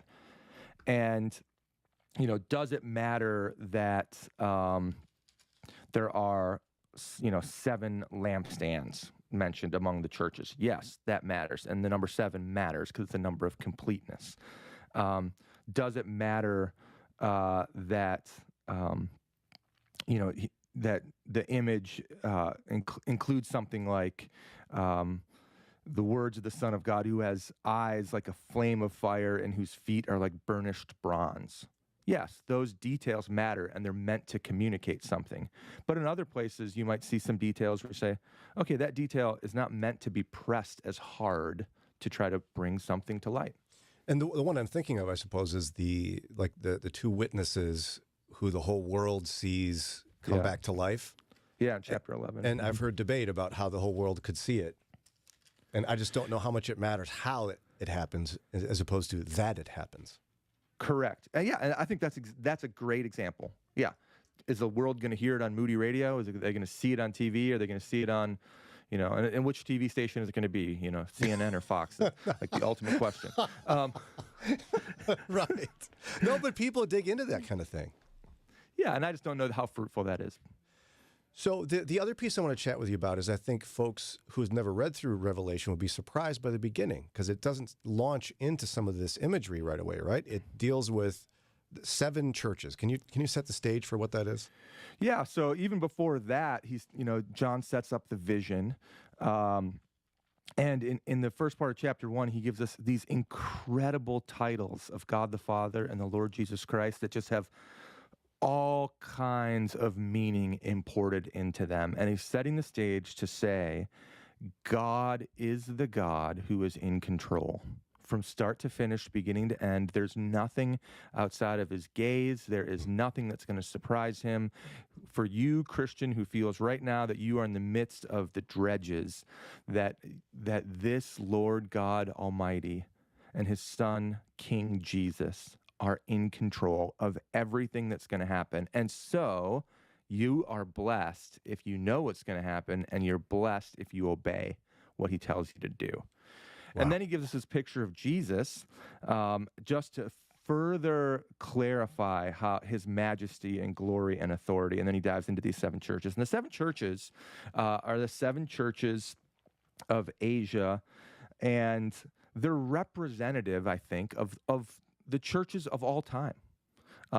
There were a literal 7 churches. They weren't the only 7 churches in Asia, but he chooses them because, the number 7 representing completeness, and the struggles and encouragements that they have are the struggles and encouragements that we see repeated through local churches in all time. And so it gets us to a point right at the beginning where we say, okay, where are we? Where's Old North Church in this? Where's your local church in this? What ways would we be encouraged by the Lord Jesus as he looks at our church? And what ways, if any, would he say, I have this against you, and therefore repent? Now, wasn't there one that generally was just all positive? Am I remembering this correctly? Yeah, you are. Smyrna. And the so churches... our tendency then would be to be like, yep, we're Smyrna. Next. Right? Yeah. Except, the encouragement to Smyrna is, I know your tribulation and poverty and those who slander you. Oh. So you're probably not Smyrna. Well, and the other one that's talked about all the time, people quote it, maybe not even realizing it's from Revelation, is Christians love to accuse each other of being lukewarm. Yeah. Okay, so what is that? What's the origin of that in Revelation, and how often should we throw that around? Yeah, so the church of Laodicea is one of the few churches that is given no encouragements. Ugh. Yeah. And the charge against them is that their works are neither hot nor cold. You are lukewarm, and you essentially have confidence in your wealth. And so Laodicea was a very rich port city. And we all know that one of the trappings of material wealth is that we become self-sufficient. We don't think we need God. We see that again and again in the scripture. We can see it again and again just in our own lives even. And so the charge of lukewarmness is a charge of apathy that's related to their self-sufficiency. That's a powerful accusation, and it's super applicable for us today. I think we all struggle with that to varying degrees. And so I don't think we should throw it around casually. Like, Brian, you're just being lukewarm today. Do your devotions. It's not meant to function as sort of engage in a better morality, but it is meant to highlight a disposition that is not pursuing dependence on God, but rather dependence on the self. I feel like it's misused all the time then, because more often than not, when I'm hearing it tossed around, it's one person accusing another of not caring enough about their pet topic or pet theological issue. Yeah, sure. And I would say, that's so interesting. And I would say, is that a right use of the word? Like you and I were using the word hopper correctly earlier? Yes, of course. Exactly. But is it the best use of the word as it relates to what the Lord is saying here? No, probably not. Yeah, so it really has to do, and I'm just trying to understand it and process it as you're saying it. Like, they were lukewarm because they were more dependent on their wealth than on Christ himself. And Correct. So when we're lacking dependence spiritually, emotionally, intellectually on Jesus, we're being lukewarm. Yeah. A lot of us do that. All the time. Yeah, right? And so he tells them, this is what he tells them, it's beautiful. He tells them, buy from me gold that is refined by fire. Don't trust your own riches. Trust the purified riches that I give you. Buy for me white garments, clothing, salve for your eyes so you can see. Be zealous and repent. Respond to discipline. I'm knocking at the door. Open it up. And so it's like, don't trust in all the things that you see and you can do. Don't trust in your own dependence. Don't trust in your own wealth. Don't trust in your own sense of purity. Don't trust in your ability to see reality as it is. Trust in the things I give you. And that's a call for all of us every day. Yeah, and that makes me want to swing back to Smyrna then, because I don't want to do what we always make ourselves the hero in biblical stories when we're reading, and that's just not a healthy tendency. Yeah. To me, as you described Smyrna, the one that got all the compliments, it would almost have to be a persecuted church somewhere in the world today, like somewhere in India or China or Saudi Arabia, where they literally are being persecuted dramatically so and are remaining faithful. Isn't that kind of what that one is? It looks like it. Yeah, it certainly looks like it. It'd be hard to imagine most churches in America described in that way. There's another church that doesn't receive anything against them either. Oh. And this one maybe is a little more applicable to America. The Church of Philadelphia. And the encouragement is that you've kept my word and not denied my name, even though you have little power. Your enemies will bow down before your feet, and I will keep you from the trial of the world, of the whole world. So that's something that's probably much more applicable to a number of churches in America. Churches who are faithful in keeping God's word, and even though there's cultural pressure all around them, and they don't have the power of a political engine and machine to influence the type of external change that we want to engage in. God still says, because you're faithful, you will be victorious, and I will preserve you. No wonder you're preaching out of Revelation. There's a lot of great stuff in there. Oh, it's so rich. It is so rich. It's super hard. I love it. It's going to be fun, and I would certainly appreciate your prayers. So the series started this last weekend, so it's not too late for folks to get caught up, and then also join you on a weekly basis at Old North Church in Canfield. How can they learn more about the church? Yeah, you can just come to the website, oldnorthchurch.org, and if you are in the area, we'd love to see you, especially if you don't have a church home of your own. But you can also find a bunch of stuff online, too. And then, of course, eventually this will be part of your program, A Better Word, heard weekdays right here at 10 p.m. and Sundays at 12:30.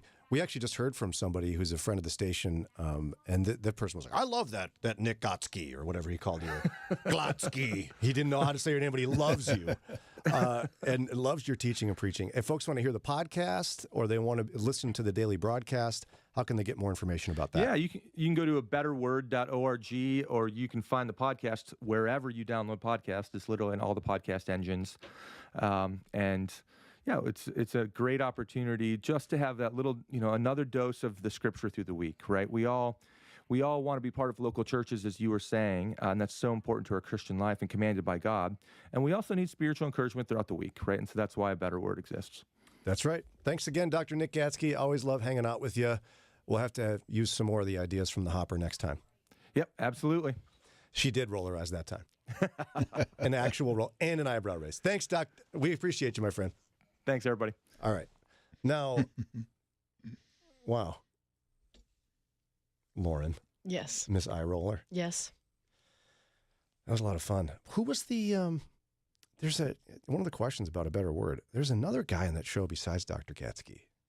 Curiously handsome sounding. Never heard of him. Wow. I don't recall. You don't remember? The only voice I really remember is Dr. Gatzke.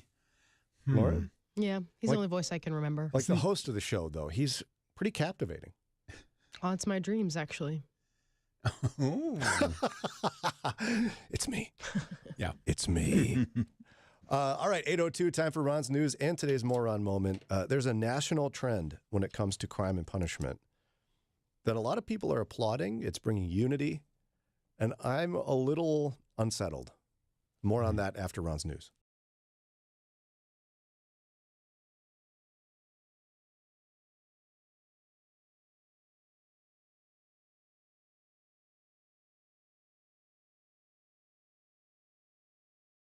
Fayetteville, WVMU Ashtabula, and everywhere with the Moody Radio app or at moodyradio.org/Cleveland.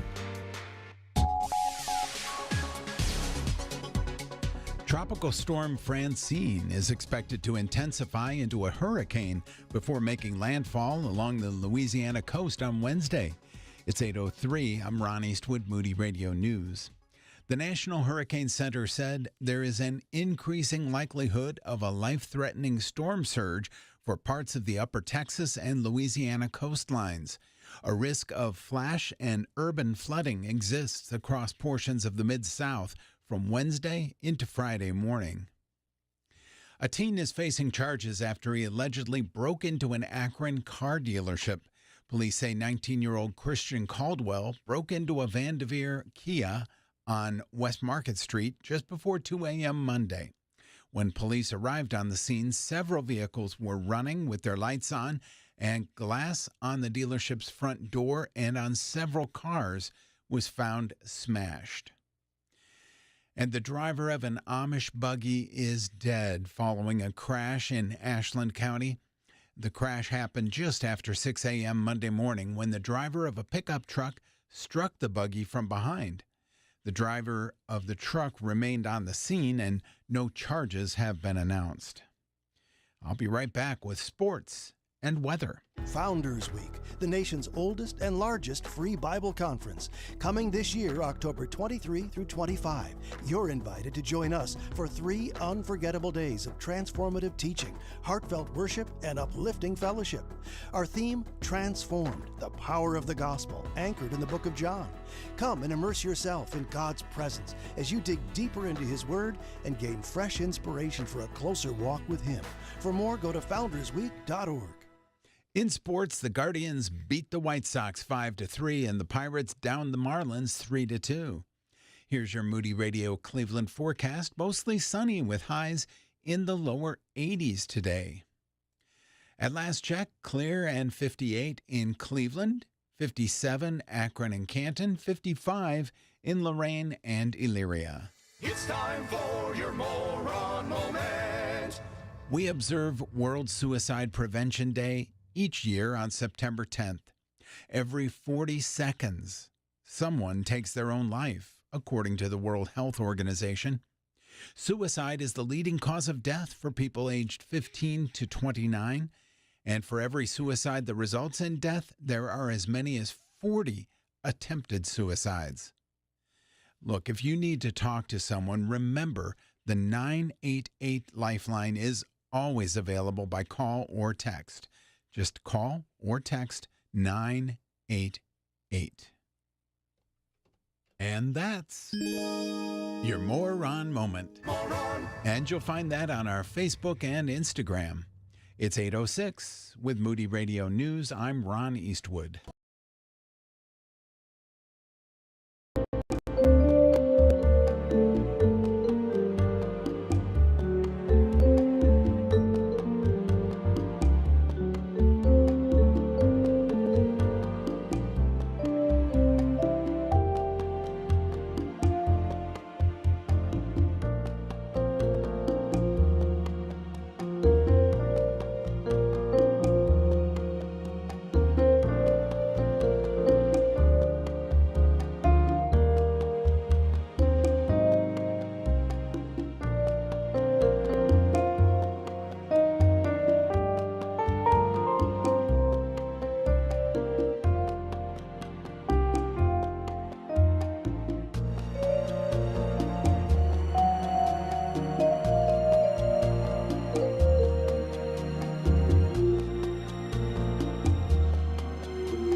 That's the Worship Coalition. It's 8:10 here on WCRF.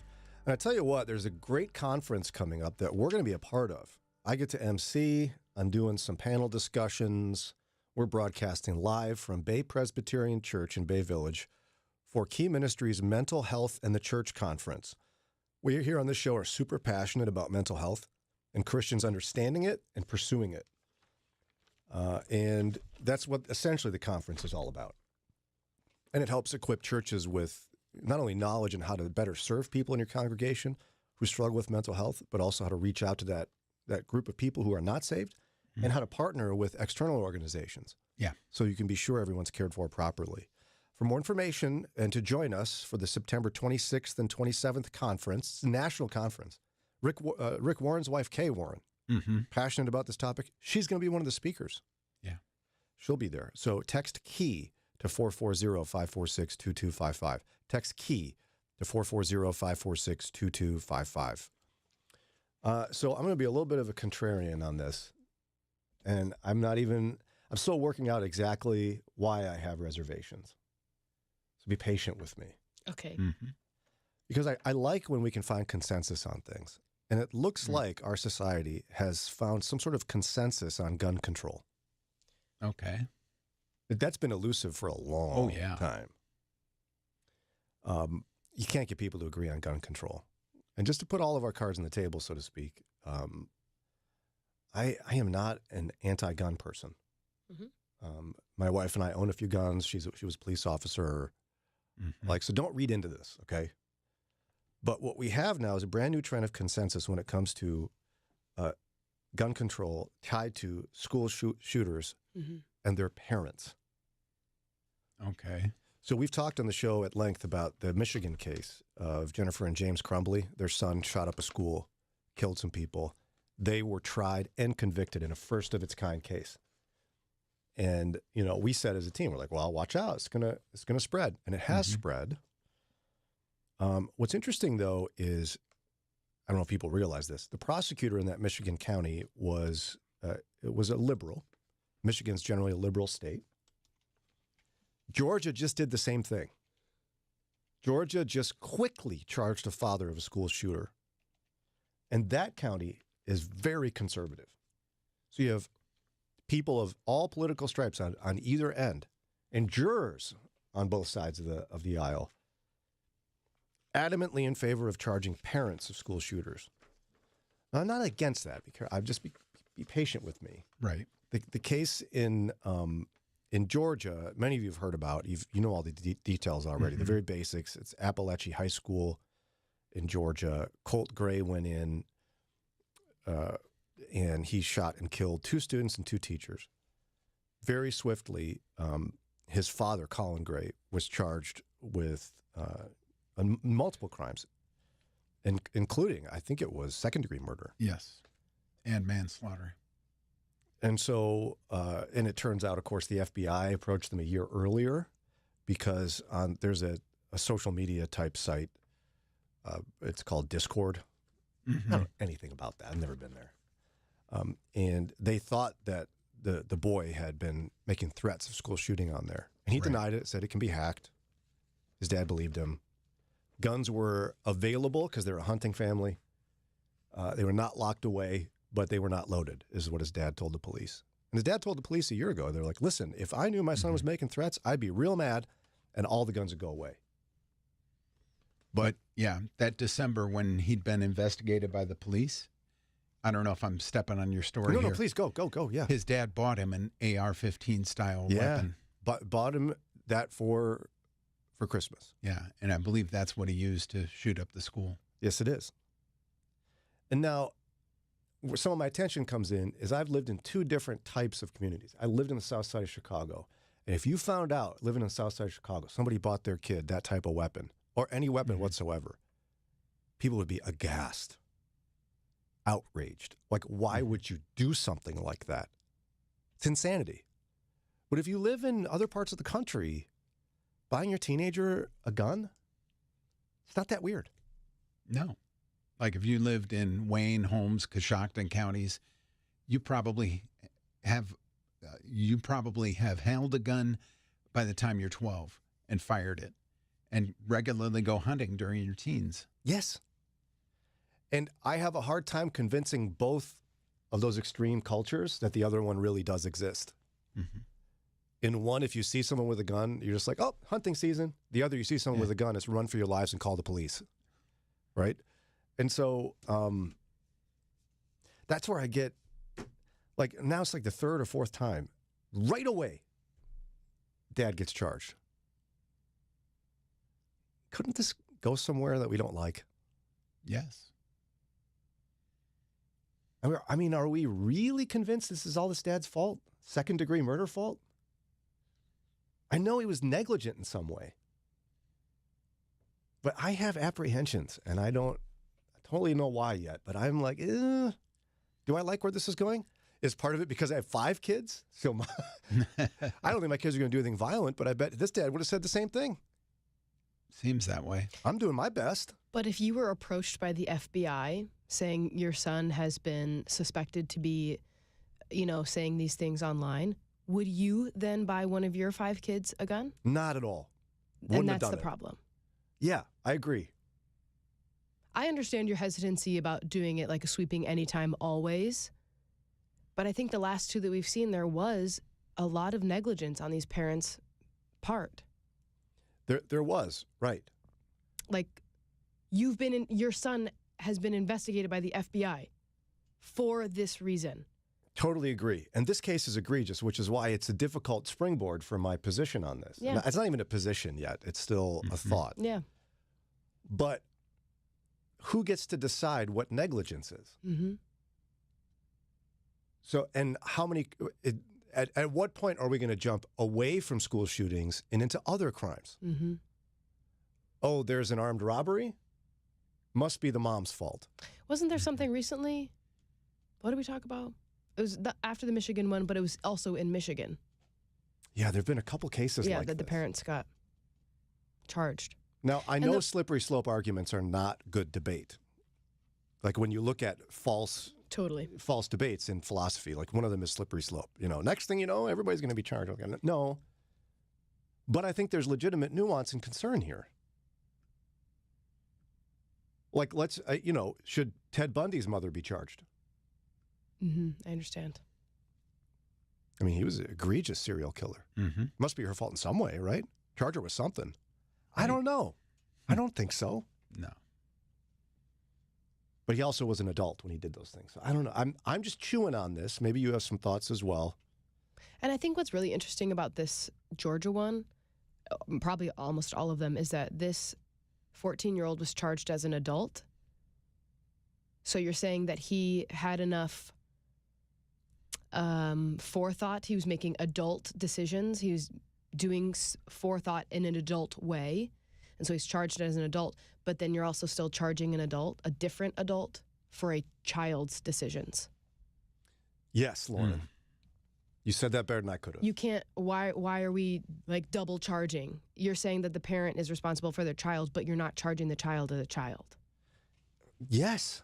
You're charging them as an adult. 14-year-olds make irrational decisions all the time. Not of this level of consequence. Right. And again, this case is a tough one to bring up this point on because it seems so egregious on its face. I'm hesitant. 440-546-2255. Would love your thoughts. 440-546-2255. We'll keep talking here in just a minute. 1959, Cuba. This is the biggest demonstration in Cuba's history.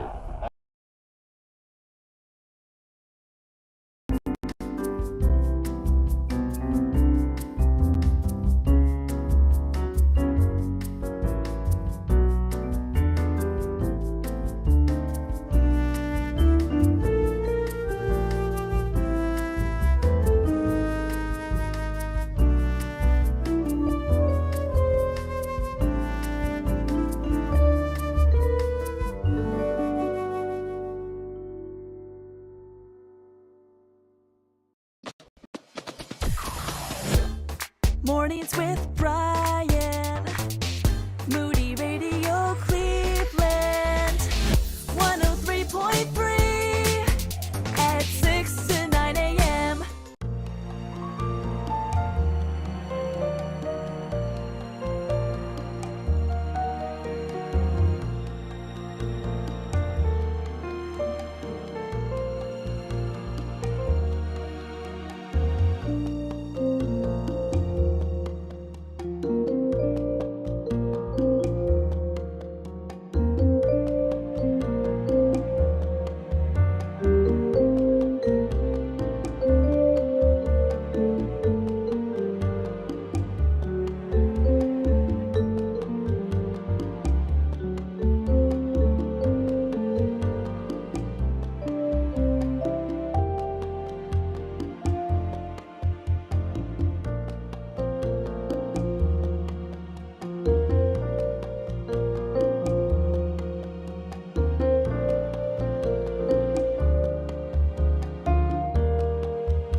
That is Stars Go Dim. This is WCRF. We're coming to you live here from the Bob Devine Studios. And this is Mornings with Brian. Daria's out today. We miss her. She'll be back, I think, on Thursday-ish? Thursday, yeah. So Lauren is spinning 16 plates this morning, running the live stream and being witty and lovely. Oh, glad to do it. Yeah, thanks. So before the break, if you're just tuning in, we were chatting about the latest case, this one out of Georgia, where a school shooter's parent is charged. Mm-hmm. The speed at which parents are being charged with some form of negligence, but in this case, it's second-degree murder, the father of the Georgia high school shooter is, or middle school. It came within 2 days. Yeah. It's fast. Very fast. And I just have, it's an egregious case. The loss of life is terrible. But I have a hesitancy about the trend of parents being legally culpable for their kids' crimes. I don't want to call it a mistake because it was crime. Mm-hmm. And Lauren, you brought up the other point that is a real tough one to swallow. And it's yes, the school shooting is egregious, but he's 14. He's being tried as an adult. Yes, he is. Are we okay with that? I don't know. Sometimes I think, like, the punishments allowed for children are too soft for someone with planning out multiple murders of people they know. You know, you're going to the school, you're going to shoot up people you know. It's not just a random, like a video game. You'd go to the mall or something and shoot people. But here, you're intentionally, you've gone through a great deal of planning typically on these things. You're taking multiple weapons in. You've planned out how you're going to access the building. It's so premeditated. Yeah. So there's so much of that involved that I don't want them to go, for 2 weeks to camp and then be free. I want them to have a serious,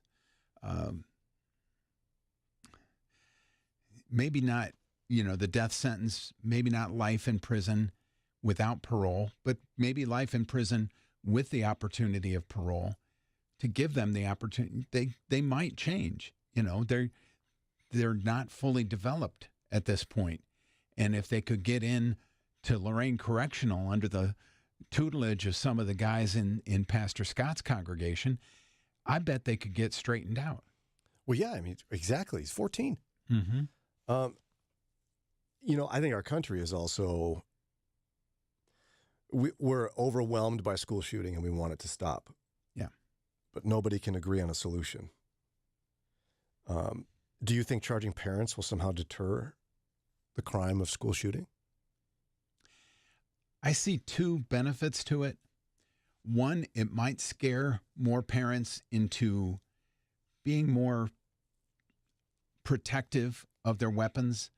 If you've got them locked up, make sure you have the key. You don't, if your child wants to go shooting, you're going with him anyway. He doesn't need to know where the key is. But then there would be the case made, well, what if somebody broke in the house while you were gone, Dad? Am I supposed to just stand by and let them rape and kill Mom because I couldn't get into the gun?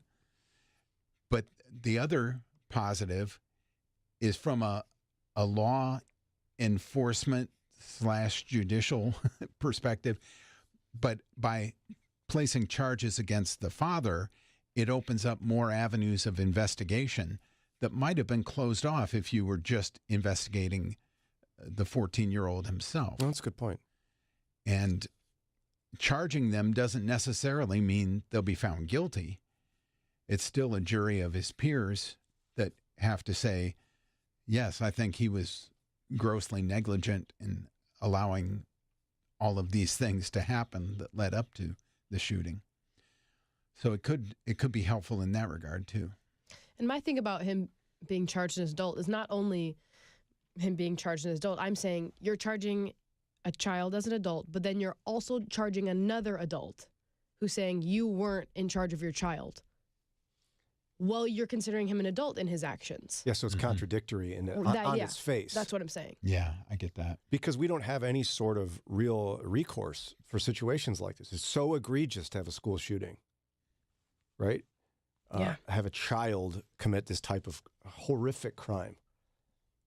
Our society has no recourse at this point. And so we're like getting creative, I guess.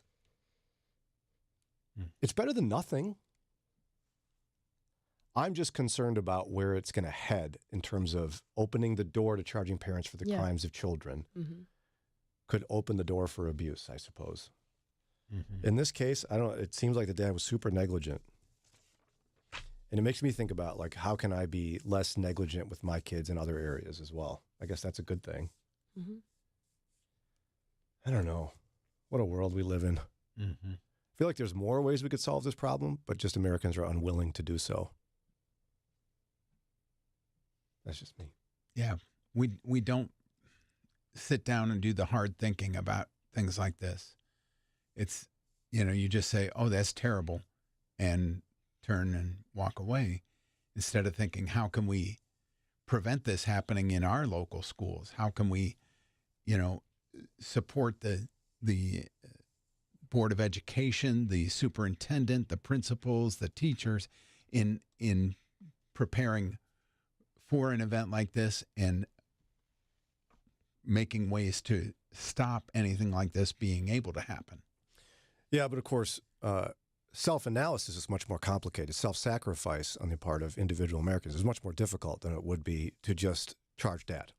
Oh, yeah. That's easier. I think we need more than that. Yeah. Probably that, although I'm still hesitant. Ugh, I don't know. May the Lord guide us to figure out this problem, because I'm certainly sick of school shootings, that's for sure. It's 8:31. It's time for a quick break. When we come back, our friend Kathy Nagel from Abigail Ministries is going to stop by. We love our conversations with her. She wants to talk about those who are still under the oppression of domestic violence and abuse. And she wants to give a vision of God's faithfulness and tangible support available to those who are caught in those difficult situations.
Mornings with Brian. Moody Radio Cleveland. 103.3 at 6 to 9 a.m.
And on WCRF.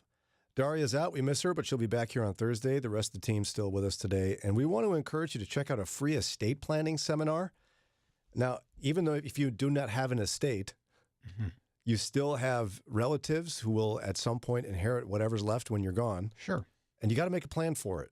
Yeah. Because if you don't, time and again, we've heard stories of families ripped apart and destroyed, arguing over whatever's left behind.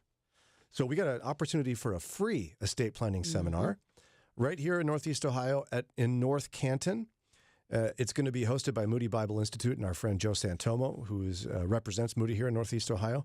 Also, an attorney will be there, an estate planning attorney who's local to answer any of your questions. And there's cookies. So all right. What's better than death and cookies? You know, I mean, Oh, my. wait, put it that way is not Wow. cookies. Soften the blow, I guess. I don't know. Anyway, text the word seminar for more information to check it out. This free estate planning seminar. Text seminar to 440-546-2255. Text seminar to 440-546-2255. With us now, our friend Kathy Nagel, who is a licensed professional clinical counselor with Abigail Ministries of Northeast Ohio. Welcome back. Thanks, Brian. Thanks for inviting me. Now, there's a few things I want to talk with you about today, but we're always grateful as you help us focus on a difficult one, which is domestic abuse of some sort. There's a variety of different types. We've talked about lots of different perspectives on this. Now, some women have found the strength and courage to separate from their abusers. And I guess you have some stories for us. Is that right? Yes, I thought it might be helpful because we talk a lot about the oppression involved in the marriage and that it might be, it offers some hope to some women who are really feeling oppressed, that there are people that actually manage to separate and live out from underneath of that. And we've had a lot of people go through our groups, and while that isn't the goal, they need to be able to live within it and keep their personhood and relationship with God strong, or they, for the sake of their whole family and themselves, they need to physically separate.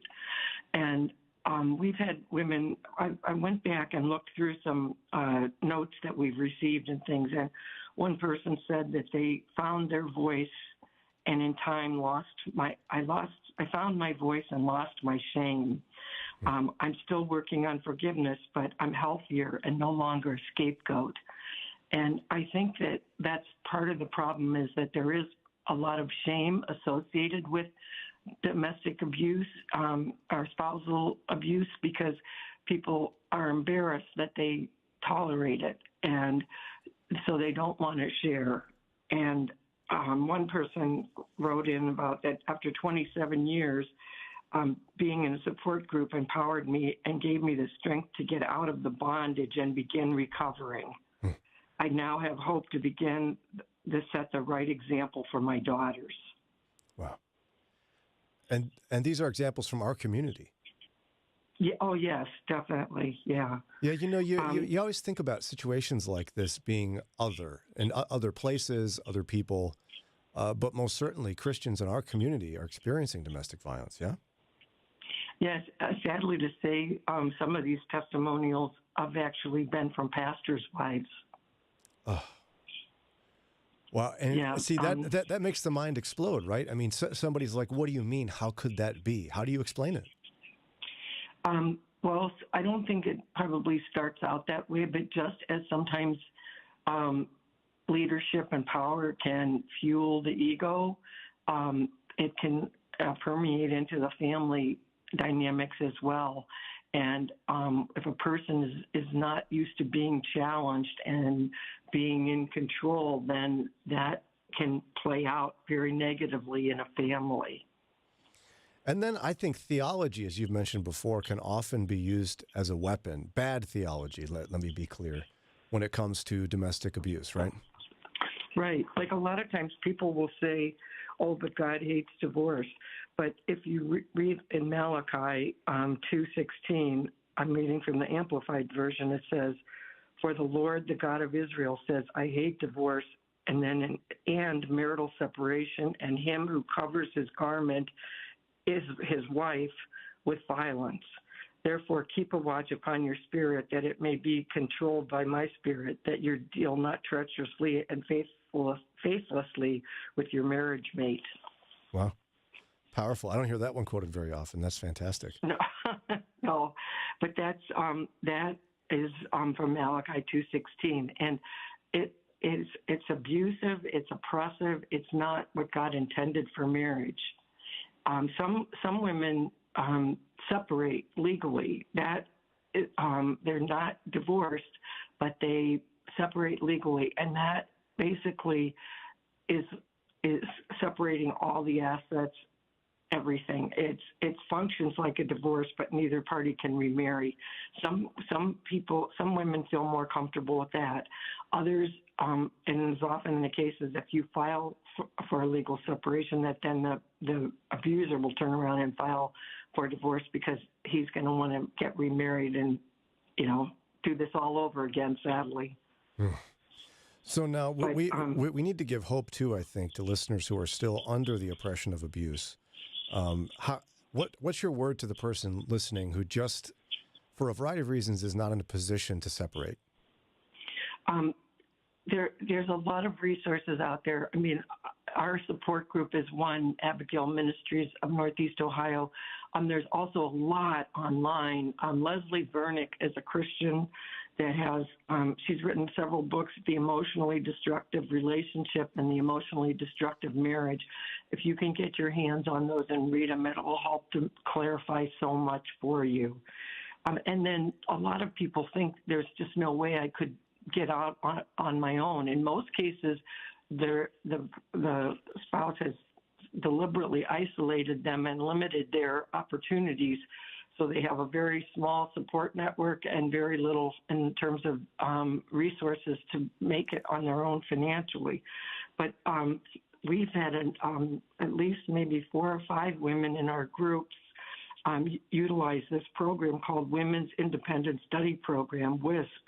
And they actually help women who have left. You have to have left, and you can't be living with your abusive partner, but you can't be living in the same house with them. But they will pay for your tuition if you need it to go back to school, or if you are able to get financial aid for your tuition, they will even pay for rent or food or child care or transportation to classes. There really is no limit to the amount that they will pay once you're approved. And our president of the Abigail has done, it's pretty involved because they really, want to make sure there's a need. But she has helped numerous women participate in this WISP program, and it allowed them to get out from underneath the oppression and to be able to start making a life for themselves and for their families by financially supporting them in the interim. You do have to be a full-time student, but then they will help cover all the rest of your bills. Yeah, and there's so many other resources as well from Abigail Ministries. You can take assessments to determine whether you may be in an abusive relationship. You can be part of private, confidential Zoom support groups, and you don't have to have any commitments. You don't have to share, because we're passionate having Kathy on the show to remind folks that God hates abuse, hates it, and he wants you to be healthy and safe. So, Kathy, if folks want more information about these resources you've described and that I've described, how can they get more information? Let's see, it's the number, they can call 440-281-7136, and that is our, it's not like an emergency line, but that's where they can get connected to support groups and other resources. And they also have a Facebook page called Abigail Ministries of Northeast Ohio. That questionnaire on are you in an emotionally destructive relationship is linked on that Facebook page. And then we have a website, abigail-ministries.org. Abigail-ministries.org. Again, abigail-ministries.org. And then, of course, the phone number, again, I'm going to do it 2 more times if you need to write it down. or put it in your phone. 440-281-7136. 440-281-7136. And we want you to get help if you're caught in an abusive relationship or think you may be. And if it helps make you more comfortable, you can say your friend Lauren told you should call, or your friend Brian, whatever it takes. Pick one of us, because it's true. Well, we're telling you to call and get help, so do that. 440-281-7136. Again, Kathy Nagel is a licensed professional clinical counselor with Abigail Ministries. Thanks again for your wonderful work that you're doing, Kathy, and for addressing this difficult topic on the show. Thank you, Brian, and thank you so much for giving us the opportunity. There's so many women who hear this broadcast and get in touch with us. We really would never be able to reach this many women without your support. Praise God. Thanks so much, Kathy. We'll talk again soon, okay? Thanks. Sounds good. It's 8:50, and now, Lauren, I'm going to throw theology at you, but I know you can handle it. Okay. Our friend Kathy brought up abandonment, essentially, where she talked about divorce, and some people are not comfortable with divorce. It's my understanding a number of prominent theologians would put abuse, emotional and physical, under the umbrella of abandonment of one's vows. Isn't that correct? Yes, absolutely. Mm-hmm. And this has been much more of a recent phenomenon, some very conservative circles, but most theologians agree that an abuser has abandoned their vows, and divorce is permissible in the midst of abuse. Yes, many theologians would say that, yep, and biblical scholars. Let that free you if somebody is using the Bible as a bludgeoning tool to keep you in an abusive marriage, that somehow you're not allowed to get divorced in those circumstances. Many, many, many theologians think, no, that's not correct. If you're being abused emotionally, physically, spiritually, you are permitted to get divorced. At minimum, legally separated. So there you have it. Thanks, Lauren. 8:51 coming up here in a minute. We've got something to give away.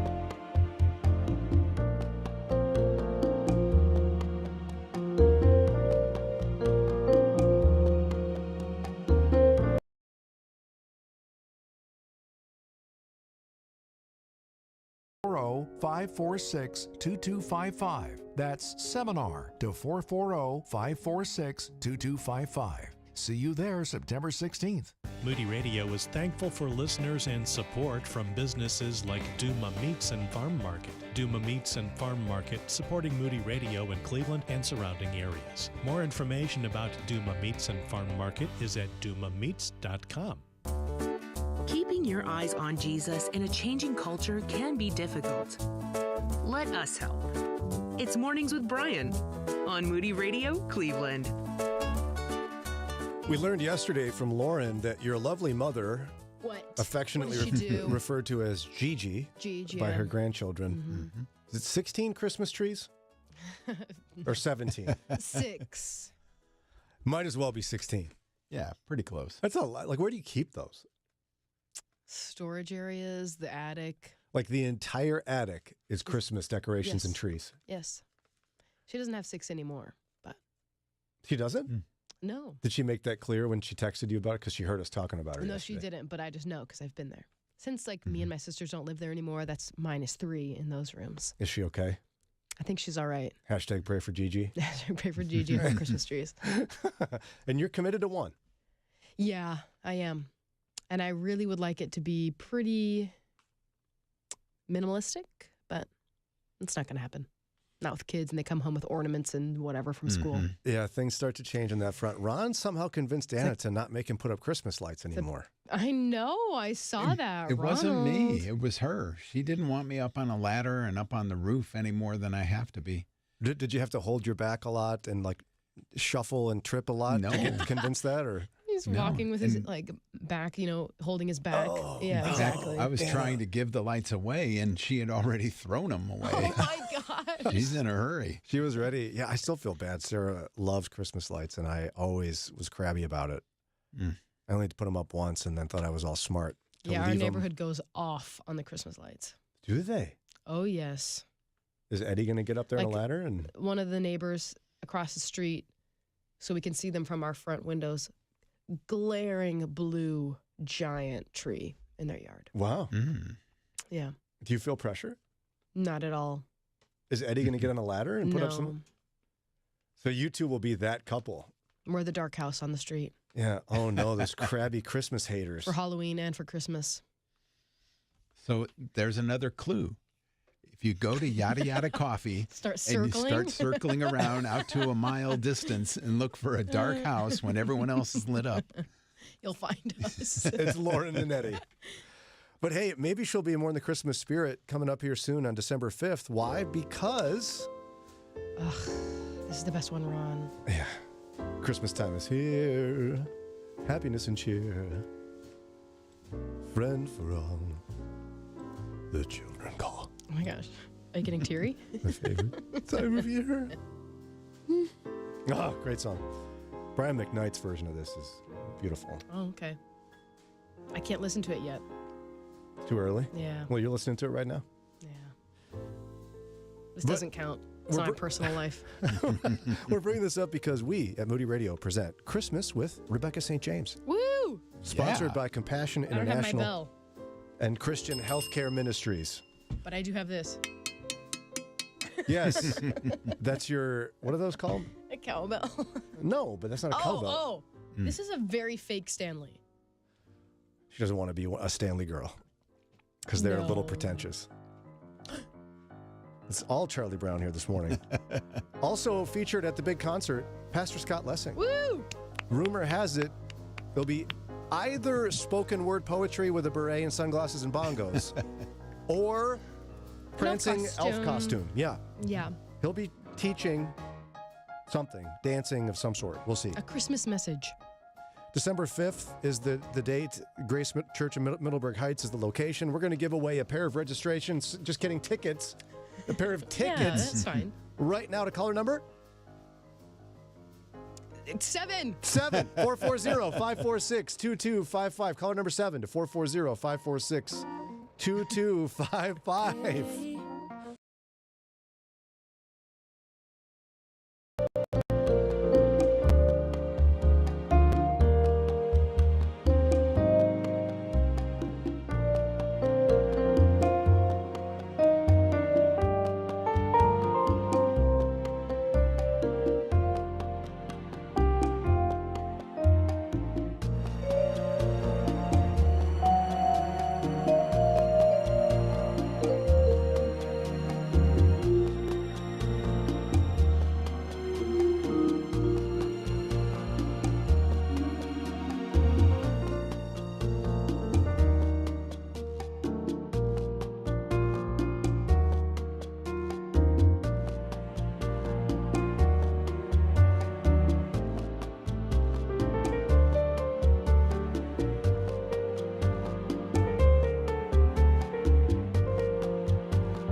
That's Jonathan McReynolds. He's moving on.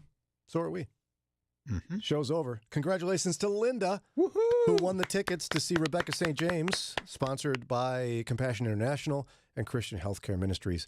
More tickets to give away tomorrow and more fun tomorrow as well.